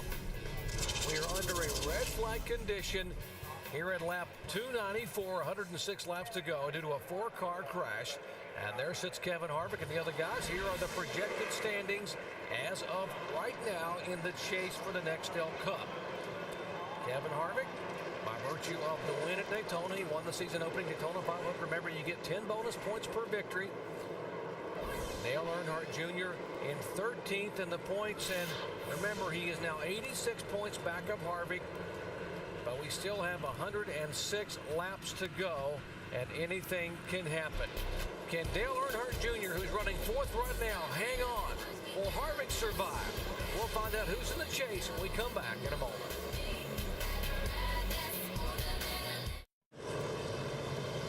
Here are the pit stops. Johnny Sauter, no changes to his car. They will change 4 tires and send him back out. Fresh rubber trying to be the other story here at Richmond. Mike. Matt Kenseth says he's loose, needs more traction off. They'll pull a spring rubber from the right rear and make an air pressure adjustment. Jamie.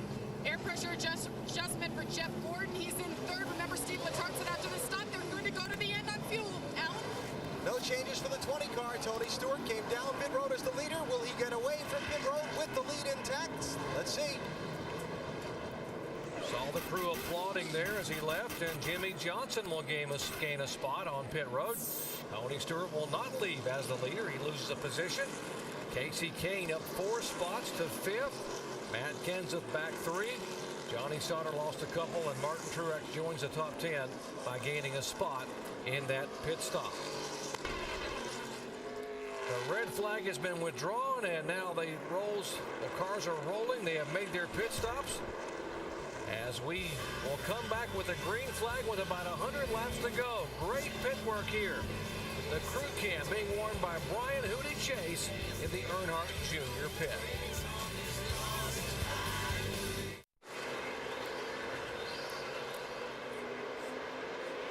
Green flag back at Richmond International Raceway. 101 laps to go. Jimmy Johnson the leader. Tony Stewart. Third place is Jeff Gordon, and Dale Earnhardt Jr. is 4th. And it's been a long time since we've seen Jimmy Johnson up front. He's got that clean air. He's got a clear track right now. They've been working on this car throughout the night. It's probably the best it's going to handle. Tony Stewart's had the best car. He's catching, looks like he might be catching Johnson just a little bit here, but it seems like Johnson just shows up right here at the end of the race every week.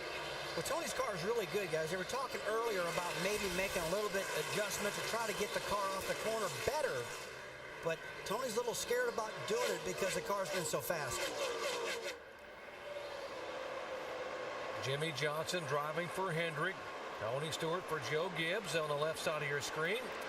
Right side, you see the 70 car. That is Johnny Sauter. And he's trying to hold off Casey Kane for position. That's for the 6th spot. You look up front to Jeff Burton there. He restarted in the 7th position. He's worked himself up in the 5th position right now, and he's had a pretty good car. They've been working on it throughout the night, getting it better. 31 is Burton. Behind him, the 70 is Sauter. The 9 is Casey Kane. 15 car is Paul Menard. He is 2 laps down. He's on the inside there. Looks like Tony Stewart's starting to catch Johnson just a little bit right now. That last time by Stewart was about a 1/10 of a second faster than Jimmy.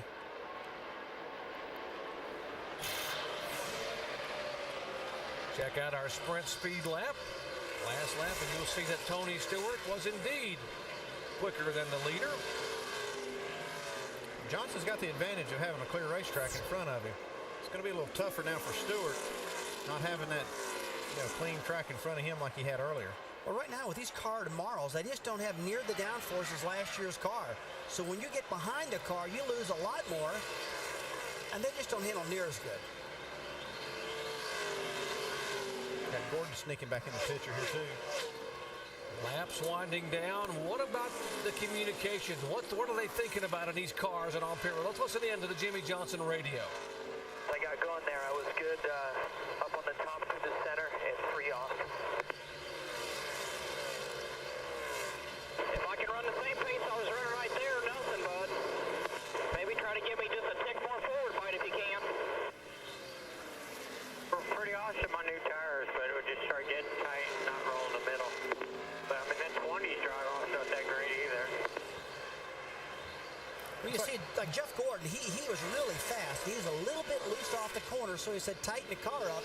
Instead of fixing that, it hurt the center of the corner. That really hurt him. On the other hand, Stewart had a different comment. Yeah, Stewart's saying he needs a little more forward bite, which means his rear tires are slipping a little bit off the corner when he's full throttle.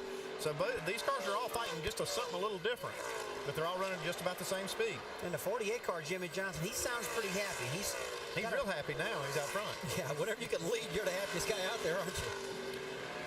Jimmy Johnson set on the pole tonight, did not lead the first lap. He went sailing into turn 3 when he took the green flag, and he jumped on the brakes, and we were told the splitter was bouncing off the racetrack, so he lost the lead to his teammate Jeff Gordon, who led the first 36 laps. right now, Dale Earnhardt Jr. is just pretty consistent, running fourth right now. He's about a tenth and a half in speed. That's just a little bit off the leaders. He's definitely not catching them. He's going to need another pit stop to make some more adjustments if he expects to win this race, because the car is just not fast enough right now. Left side of your screen, Dale Earnhardt Jr. in fourth position. On the right side is the 29 car. And, of course, that is Kevin Harvick being shown back in 15th. We've been talking about all the things that could knock Kevin Harvick out of this thing, but one thing he likes that he's seen so far is all these crashes we've had have knocked a lot of cars out. Probably helping him a lot. Right now, Kevin Harvick could actually finish 33rd and be locked into the chase. And with 5 cars out, that means if 5 more cars were being involved in an incident or have an issue, Kevin Harvick would be locked in. You're just going to play it cool. You see him running right behind Clint Boyer, his teammate. Just kind of playing it cool. And that's what Kevin's got to do right now, is just play it cool. But another problem is those front brake rotors. Yeah, what's not cool are those front brake rotors. Every time we see those things, they're just glowing super red hot. And, you know, Kevin can be as calm as he wants right now, just hang out in the top 10, top 15, drive it easy. But if they don't get some heat off those front brakes, they're going to blow a right front tire out, and he can't do anything about that. Moving inside the 12 car, Brian Newman.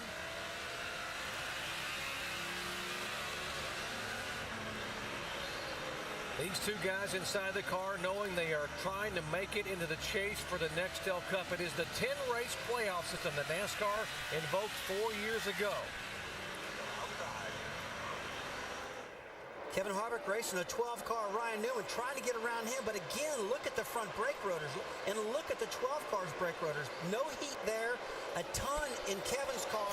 Guys, that's going to be an issue if this continues. I'm really concerned for Kevin on that part. There's two different mindsets with these two guys. You got Junior out there, he doesn't have anything to lose. He's just going to run as hard as he can. He's just going to say, hey, put it all on the table, leave it all on the racetrack. But Harvick, on the other hand, he's just got to kind of play it cool right here.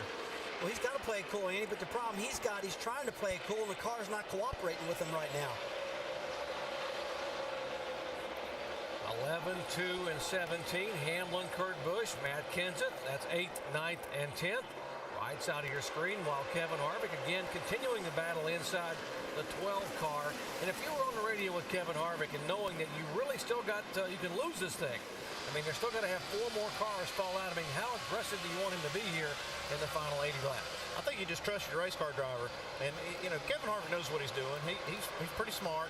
I wouldn't be saying a whole lot unless I saw him get into some tight spots, and then I might remind him, hey, we got a lot to lose here.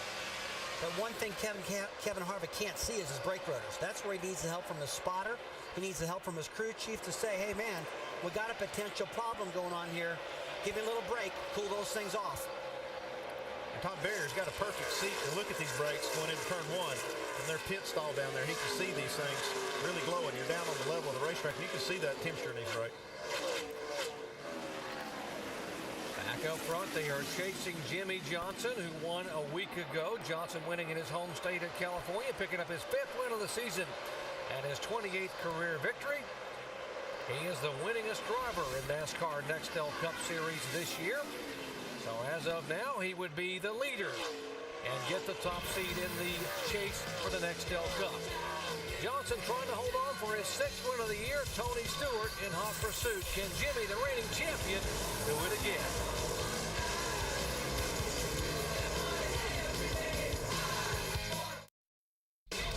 ESPN's coverage of NASCAR Nextel Cup Series on ABC. Brought to you by GM's OnStar. Get the OnStar treatment no matter who you are. Valvoline, 100 years under the hood. And Subway Restaurants. Subway, eat fresh. We welcome you back to the Chevy Rock and Roll 400. These aerial shots from high above a sold-out Richmond International Raceway, courtesy of our good friends at Goodyear, the official tire of NASCAR, helping NASCAR drivers get to the finish line for over 50 years. Now, we are just 73 laps away from this being the chase lineup. Here, Jimmy Johnson, if he would hold on and get his 6th win of the year, would be the #1 seed in the 2007 NASCAR Nextel Cup Series chase to the championship. Dale Earnhardt Jr. in 4th position. He is now 89 points back. He's still got a shot, folks, but he needs to have some help by something happening to Kevin Harvick. And Harvick now sitting solidly in 13th and running right in front of the 1 car of Martin Truex. Well, the 29 car of Kevin Harvick right now, he's doing what he's got to do. He's just holding on for dear life, not making any mistakes, because if he finishes where he's at right now, he's locked in a chase, no problem whatsoever. Jamie?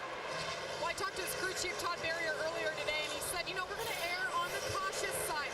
We're not going to push where we need to pass if it's going to risk anything. We're not going to push it on pit road and try to fight people and beat them off pit road. And we're definitely not going to flirt with the pit road speed. So they're being cautious, and it's hard for Kevin Harvick because he wants to go for the win, but he knows what he needs to do, and he just needs to finish this race to make it in the chase. Mike?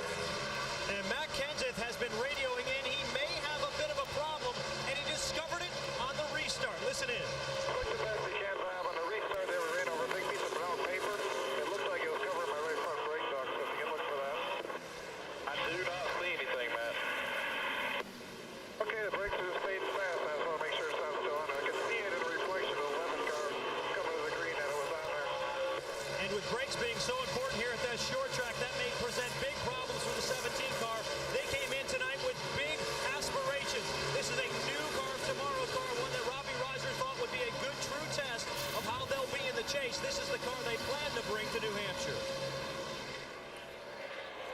New Hampshire is next week, and that is race number 1 in the NASCAR chase to the Nextel Cup. There is a 10-race playoff schedule. Now, the 4th year that they've had this race to the championship in effect, and boy, what has it done? It has brought so much interest, and last year going to Homestead, you had 5 guys that were going for the championship in one race on the final day of the season. Well, take a look at David Reagan on the bottom of Matt Kenseth right now. That was a pass right then for the 8th position. And Reagan, he's really recovered. He's had a great car tonight. He's really impressed me this year. Rookie driver, he's running both series. He's running the Busch Series and the Cup Series. He's been very impressive. David Reagan leads the Rookie of the Year points, the best Rookie of the Year points in the NASCAR Busch Series. He is second in this series to Juan Pablo Montoya, trying to pick up his second top 10 finish of the year. He began the year with a 5th place finish in the Daytona 500, had an 11th place finish at California. This kid's getting better and better driving the Roush Fenway cars as the season winds down. When you take a look at the 2 car and the 29 and the 1 car, these guys are all locked in the battle. Now, the 1 car, he's just got locked in. He's locked in for the chase for the championship. But it seems like these 2 fellows, the 29 and the 2, can't get away from each other at all, much like the 8 car and the 2 car did early on. You can tell they're racing each other. Caution on the racetrack. The 7 car, Robbie Gordon, has had some pretty heavy contact with the wall up in turns 3 and 4. That'll bring out the 11th yellow flag of the night. This looks very similar to the 10 car of Scott Riggs and the 78 of Joe Nemechek earlier. And this needs to be a wake-up call to some of the teams really getting the brakes too hot. I mean, you see what's happening here. They're losing right front tires, car after car. I believe we've had 4 cars now tonight have brake-related problems. Another right front blown right into the wall because of hot right front brake rotors. Goodyear engineers have told our pit reporters during commercial that what's happening, as you said, Rusty, that the brakes are getting so hot it's melting the bead on that right front tire, and obviously that's the result there. You go right into the wall with hard contact. That bead is the seal of the wheel and the tire. Leaders on pit road, Dave? Johnny Sauter's car has gone loose. They're going to increase the air pressure in the left rear tire to try to help him and get it back on and off of pit road and let him do what he does, according to crew chief Moody Parker. Jamie? And Jeff Gordon said he's tight in the middle. He's not rolling good enough out there, so they're going to make an air pressure adjustment and 4 tires. Let's go to Allen.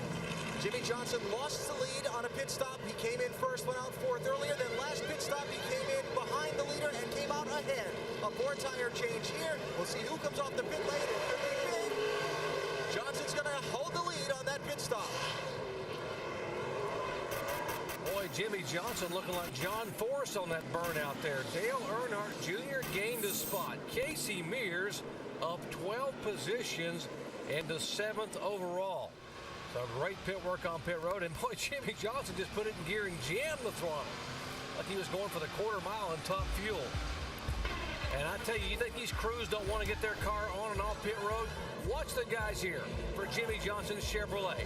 They're going to be so excited to get this pit stop done. Back after these messages and a word from our ABC stations.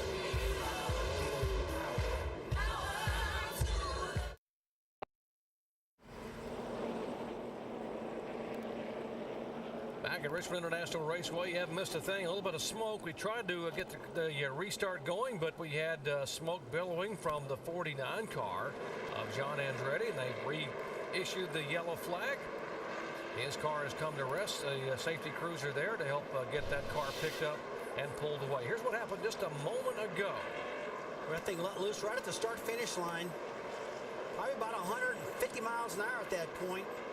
And he holds on to a lot of smoke out of the car.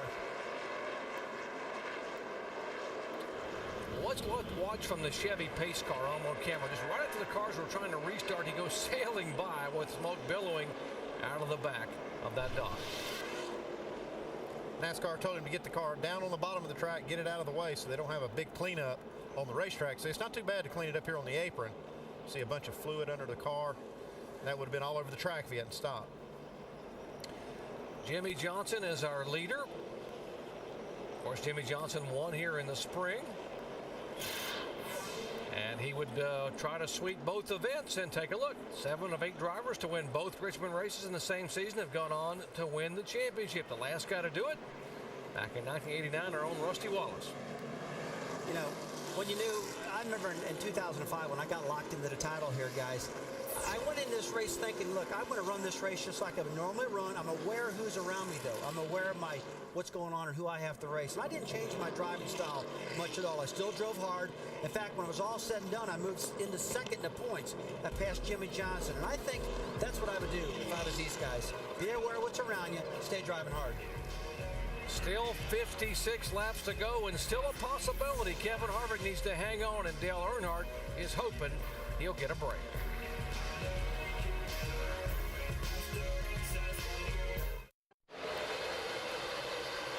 Green flag waves at Richmond International Raceway. 50 laps to go, folks. So we're going to stay right here now, from right now all the way to the checkered flag, and see what's going to happen in this chase. And here comes Dale Earnhardt Jr. He's got nothing to lose, guys, so you might as well go after it right now. Well, 50 laps to go. He's got to get it on right now. Get the lead out and get it on, because they have a problem.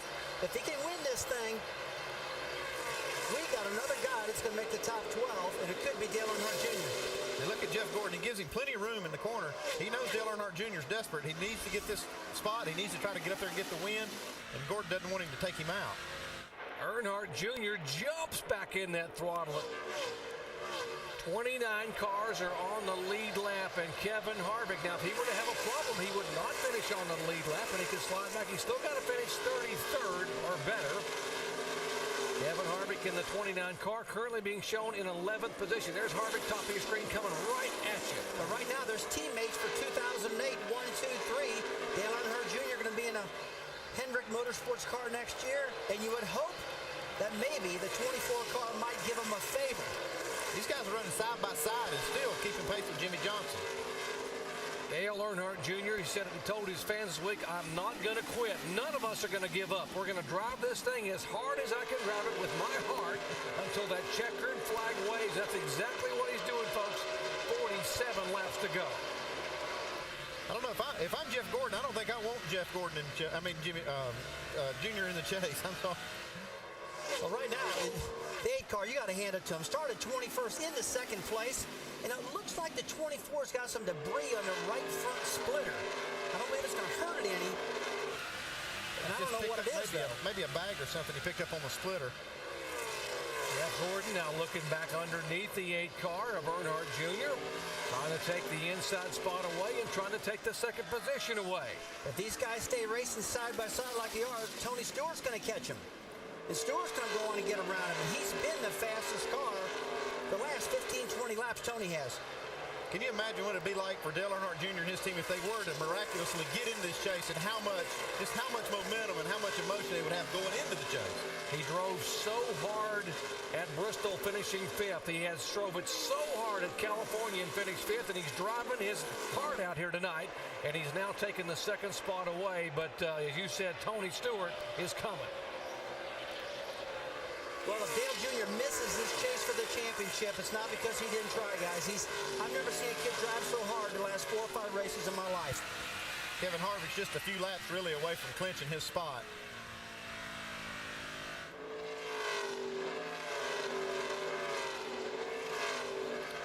Kevin Harvick needed to finish 33rd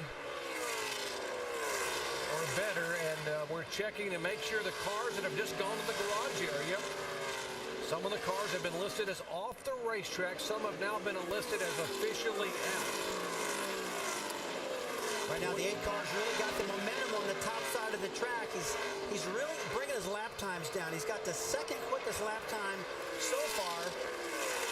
Jimmy Johnson's got a little break going on right now. He's got that clean air up there about 1/10 of a second faster than the field at the moment. 29 cars on the lead lap. Kenny Wallace, the last car on the lead lap. Dale Earnhardt Jr. has not won a race in 51 races. It was here in May of 2006. The last time he went to victory lane, just trying to hang on the second spot here and be in position if something would happen, or they could possibly run the 48 car down of Jimmy Johnson here in the final 40 laps. You got to hand it to this 8 team for how hard they've raced this weekend. They came here in that car in practice. They were 43rd in the happy hour session. Went out here and worked on this car. Now look at them running second place with 39 laps to go. It shows you how hard this team's racing. They haven't given up whatsoever. And I'll tell you, another guy that hasn't given up is a 70 car, Johnny Sauter, running 5th right now. He's been really fast throughout the night. He's right behind Stewart. And he's not giving up at all. You would think this kid's in the chase for the championship himself. Good handling car. Not a scratch on it. He's done a fantastic job tonight. I know Johnny Sauter, he's not going to be satisfied with the top 5. He's going to get all he can get here and to catch these guys. And Andy, right behind Sauter, take a look at David Reagan. He's been holding in there too.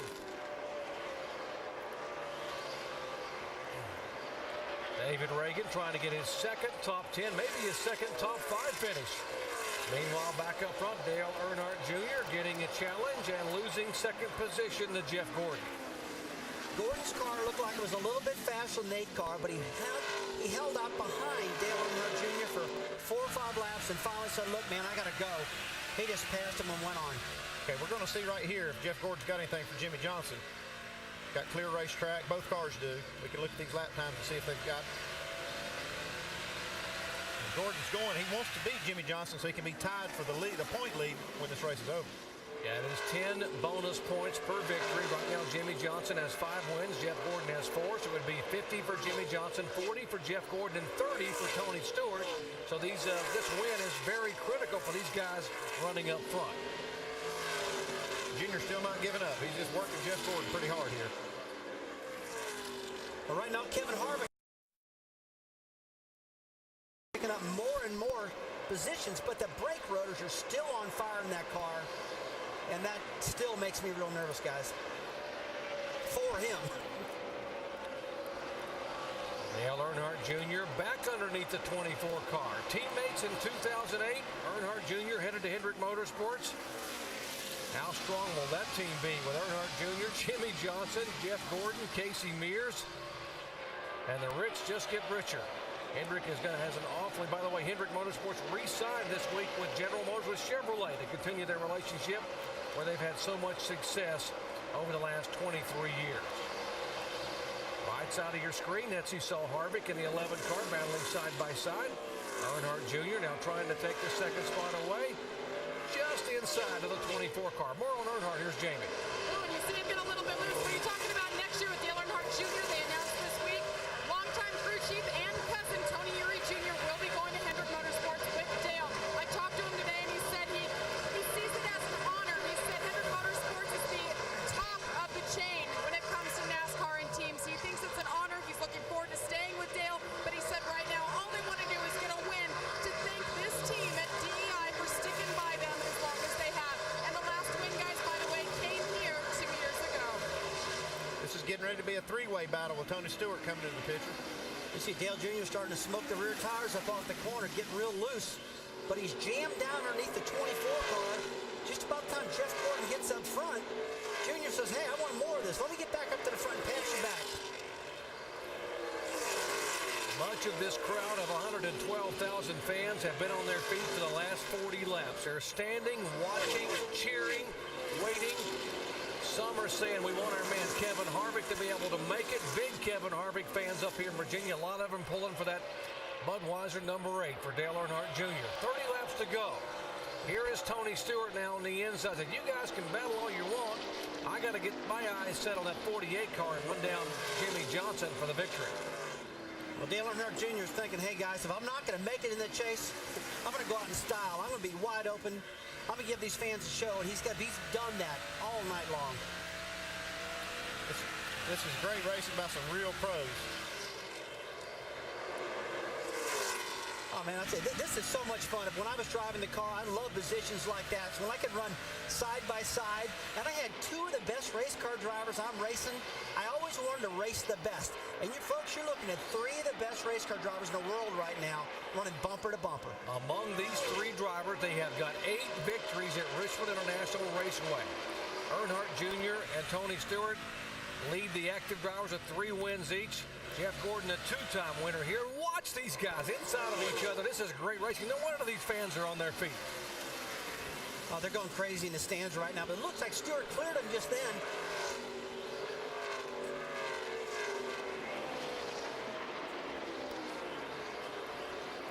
Seven laps left as the laps click away. Now, some of the cars that are in the garage area will be considered out. So with 20 laps to go, if nothing happens to Kevin Harvick and he stays where he is, he will clinch a spot in the chase. Dale Earnhardt Jr. hoping for the Hail Mary, hoping for the walk-off homer here with just 5 laps to go to when Harvick would clinch, doing everything he can do. And here's the 44 car of Dale Jarrett. He's had some contact with the wall and damaged his Toyota. Still green. For you Dale Earnhardt Jr. fans, there's still 5 laps left for something to go wrong with the 29 car, Kevin Harvick. How many times in sports, how many times in sports have we seen the buzzer beaters, the Hail Marys? Something happens in the final minutes when you've got to pull it out. Someone walks to the plate and just nails one over the left center field wall. Harvick trying to hold on for 4 more laps to put himself in the NASCAR playoff chase to the Nextel Cup. Junior's job just driving his guts out right here. And if this wasn't the chase for the championship race to get you into the chase, you could say Dale Earnhardt Jr., what a fantastic run. And Dale would have got out of the car and said, hey, man, what a fun race it was tonight. But he wants to get in the title.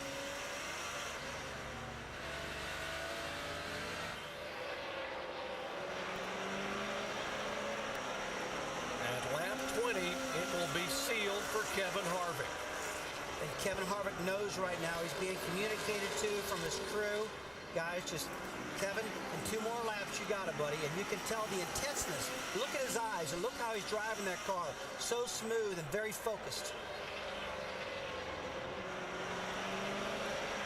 Dale Earnhardt Jr. hoping against hope. He came here and said he promised his fans and his sponsor he would do everything in his power. He would not quit. He would not give up until the checkered flag waved. And he has driven from 21st starting spot all the way to run 2nd and 3rd among the leaders.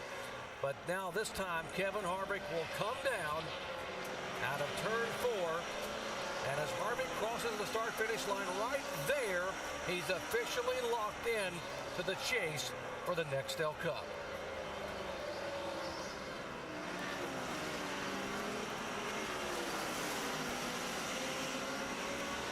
And Dale Earnhardt Jr. said very philosophically this weekend, if we do not make the chase, my job is to get there and win races down the stretch, much like what Tony Stewart did a year ago when he didn't make the chase here in this race at Richmond. Well, right now he's doing it. He knows he's out of the title now. He's probably had that communicated by now, I would say. And he's just got to get around Tony Stewart. Tony can't shake him, and Junior can't shake Stewart. And they just want to win this race, not now. Because if a caution comes out, they're back in the hunt with Jimmy Johnson leading this race. He sure kept his word to his fans and his sponsors. He has given it everything he's got. He's still doing it right now with 18 laps to go. Well, Elvis would be proud of him, that's for sure. Look at David Reagan in the 6th car.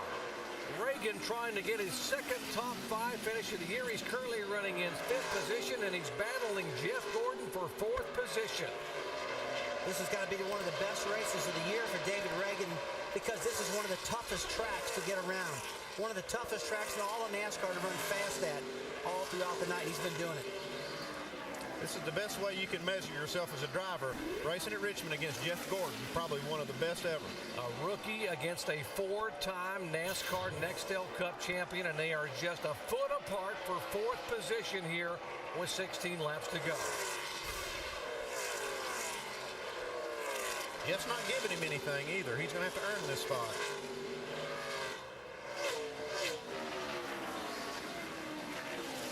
David Reagan taking over the 6-car ride that Mark Martin drove for 19 years for Roush Fenway Racing. Trying to prove that Jack Roush was right when he picked him to go in the car, and he said he's got so much potential. He began the year with a 5th-place finish in the Daytona 500. Nearly just missed the top 10 at California last week, and now he's running in 4th position. Right now, Jimmy Johnson leading this race, and Tony Stewart in the 2nd position, outrunning him by just a little bit, but he's catching him every single lap, Tony is. Even with these two guys racing side by side, they're still able to catch Jimmy Johnson just a little bit.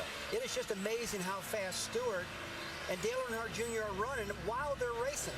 They're running almost a 1/2 of a second faster than Jimmy Johnson, running side by side. Take a look at the lap times. These are the intervals behind the leader, Tony Stewart, cutting it down, and right there with him is Dale Earnhardt Jr. It'll be a dozen laps to go next time by. 26th race of 36, the final race in the race to the chase, and what an effort these guys have put here tonight. Kevin Harvick, an incredible effort to be able to get that car in the chase. Kurt Busch in the chase. Jimmy Johnson trying to get back-to-back victories here at California, and the sweep both races for the year at Richmond. And now Jimmy Johnson's going to have to deal with some lap traffic. He's got some pretty heavy lap traffic ahead of him.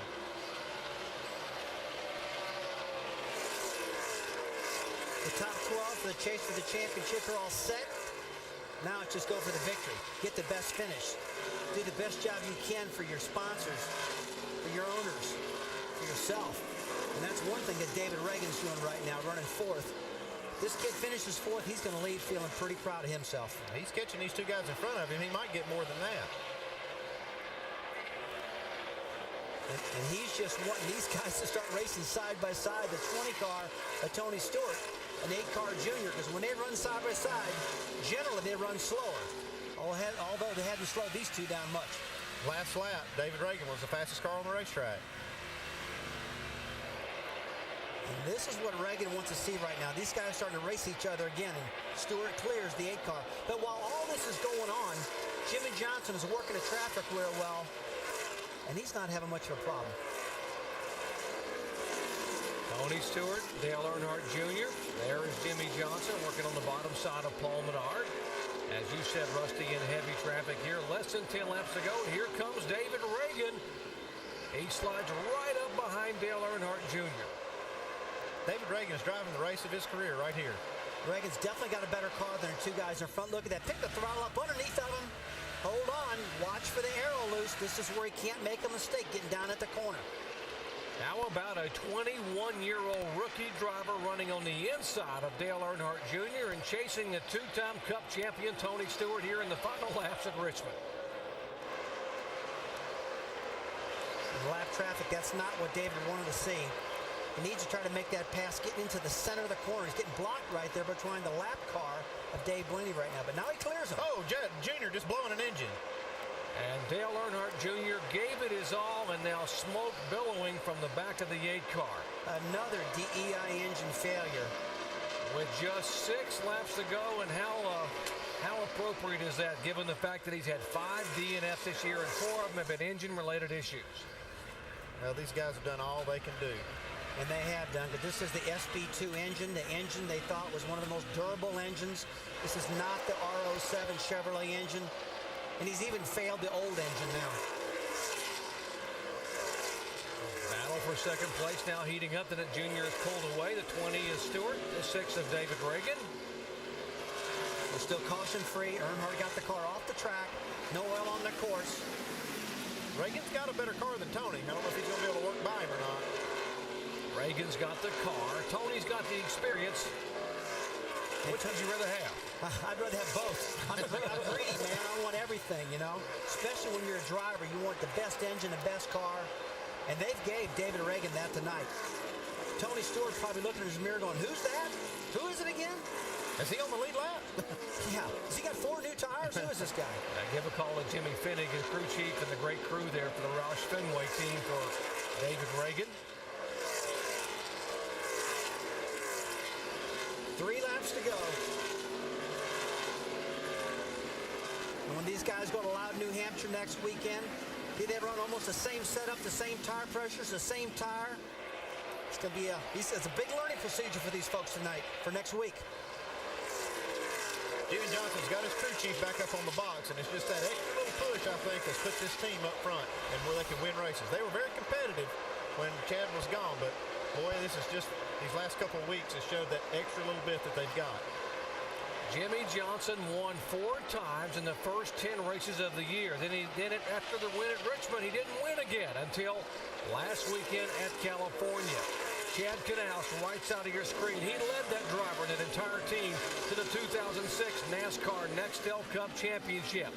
Jimmy Johnson trying to pick up win number 6 in 2007. It would be Jimmy Johnson's 29th career win, and he will come down and take the checkered flag as Jimmy Johnson sweeps both races and wins at Richmond. Yeah, boys, you guys are awesome. Johnny Sauer gets a top 5 finish. Great. Good job. Big crew, way to bounce back, gentlemen. Thank you. 3rd place for David Reagan, a 5th place for Johnny Sauter, like you said, Andy. These 2 kids, not kids, these men, did a great job tonight. Let's go down to Mike Massaro. And guys, certainly nobody can question Dale Earnhardt Jr.'s efforts tonight, but it's not to be. What are your thoughts? Just disappointing we lost another motor tonight, and seems like that's just been the theme of this season for us. We struggle with the new fuel. We had great power. We just can't keep them together when we put them in my car for some reason. A year ago, another big name, Tony Stewart, was left out of the chase, but he turned it into a positive. Won 3 races. Do you feel like this team's capable of doing something like that here in 2007? Yeah, absolutely. I mean, I run good every week. We just ain't finishing races. You know, we're running the top 5 every week. You know, we in the chase. We deserve to be in the chase, and you know, wish we were from our fans. But we'll give them something to cheer about. We race hard. We don't quit. We love racing. That's what we do. So we'll be all right. Just disappointing, man. These dang motors.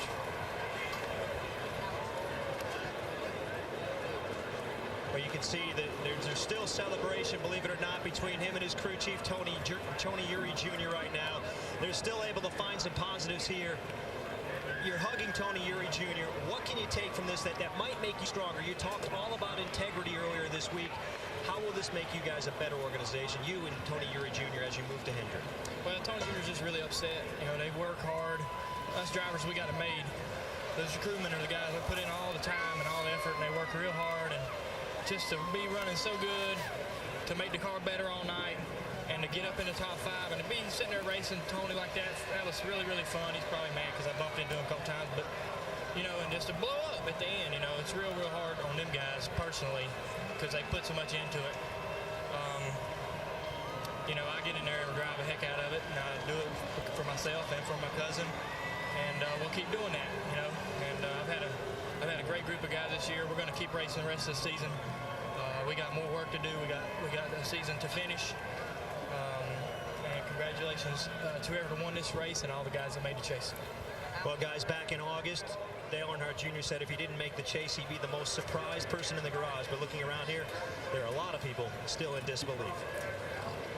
Fatigue, frustration for Earnhardt Jr. He just didn't get in. He tried, couldn't get in, and it just wasn't to be. Our Chevy winning moment. Jimmy Johnson, winner of the Chevy Rock and Roll 400. A great effort by Jimmy Johnson, who led 4 times for 104 laps. His 6th victory of 2007. His 29th career win, and Jimmy Johnson will have the top seed in the chase.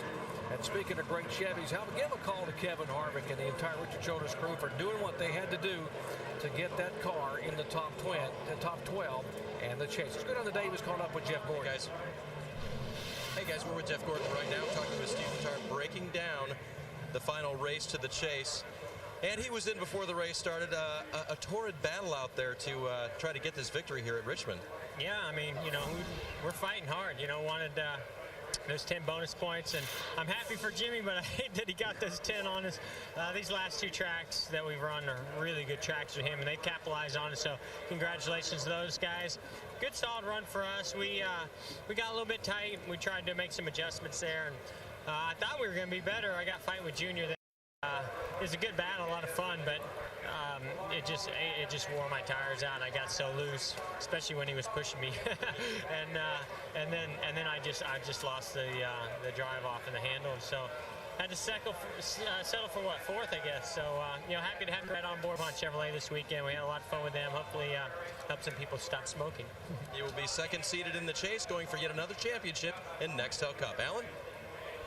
And Jimmy Johnson getting cooled off and getting ready to climb from the car and celebrate another win in 2007.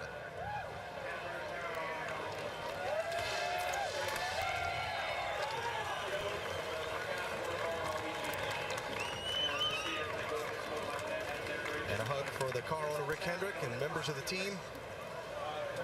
Jimmy, you went from May here to September with no wins. Now you've got 2 in a row. What's turned things around for this team getting ready to go race for a championship? I don't really have that answer, and it goes that way each summer for us. We end up a little slow through the summer, but come on strong. We didn't have the best car tonight until the end. The car was really, really tight on corner entry, and finally at the end of the night, we made enough changes and got that car right, and it was pretty awesome at the end. The last several laps, you're watching behind you, I assume, what's going on. How aware of you or what was going on behind you, and how is that helping you? I could hear that they were racing side by side behind me. I was just trying to hit my marks and do my myself. I was in practice. Try not to let it get to my head and what was going to happen. And I was also trying to save a little bit. So on the restarts, 24 and 20 were pretty strong. But I can't thank Hendrick Motorsports enough for all their hard work. Engine shop, bodies, cars, everything across the board, and the support from Lowe's and all their employee owners. We're off to a good start. Congratulations, and we'll see you next week. Jimmy Johnson with a great deal of momentum to go race for a championship. Let's go to Jamie. And I'm now with Tony Stewart. Head way to the front, led sometimes, and you had a 3-way battle there at the end. Tony, look that happy. What happened? We just didn't end up where we needed to be. Proud of these guys. They did a great job. Went and did a test on Tuesday to come here, and the results ended up one shy of where we wanted, but we had a good night. I mean, we just kept sneaking up on it all night, and kept making changes and kept getting it better, and but we felt we let one get away from us tonight. Reset now, looking to the chase. How do you feel about your guys' COT program and your program going forward? Pretty happy with it. I mean, I think we've been really good on both, so excited. I mean, I'm really proud of how this team rebounded from all of us missing the chase last year to this year, ending the 26-week stretch second point. So it shows that this team never gives up, and all the Home Depot associates that support us. That's got to do. Harvick now, who drove hard tonight, no question, but near the end picked it up even more, even though it was getting closer to being locked. Yeah, I saw a lot of. I mean, there's obviously a lot of cars that wrecked tonight, and a lot of things that happened, and I knew that it was pretty close, and saw the 8 up there running third, and I knew he didn't lead the most laps. So in my head, I kind of knew where we were, and figured we could kind of step it up a notch, and just kind of burn my car up racing the 11 there, and we were better at the first half of the run, and then we just kind of maintain and fall off just a touch at the end of the run. But just want to thank all my guys on this show, Pennzoil Chevrolet.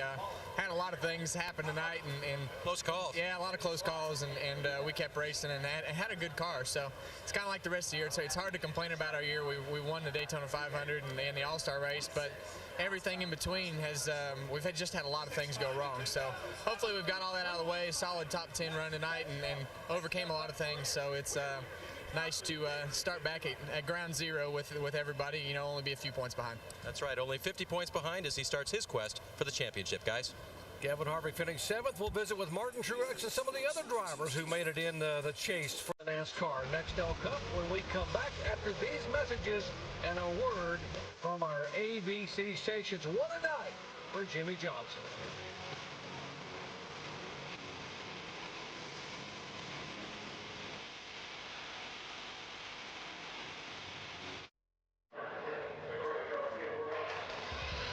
The 2007 chase for the Nextel Cup field is set. Here are the 12 drivers that will battle each other down the stretch for the final 10 races of the season to become the 2007 NASCAR Nextel Cup champion. Let's get on to Mike Massaro.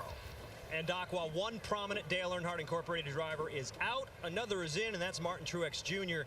You have one victory this season going into the chase. How do you feel like you guys are set up?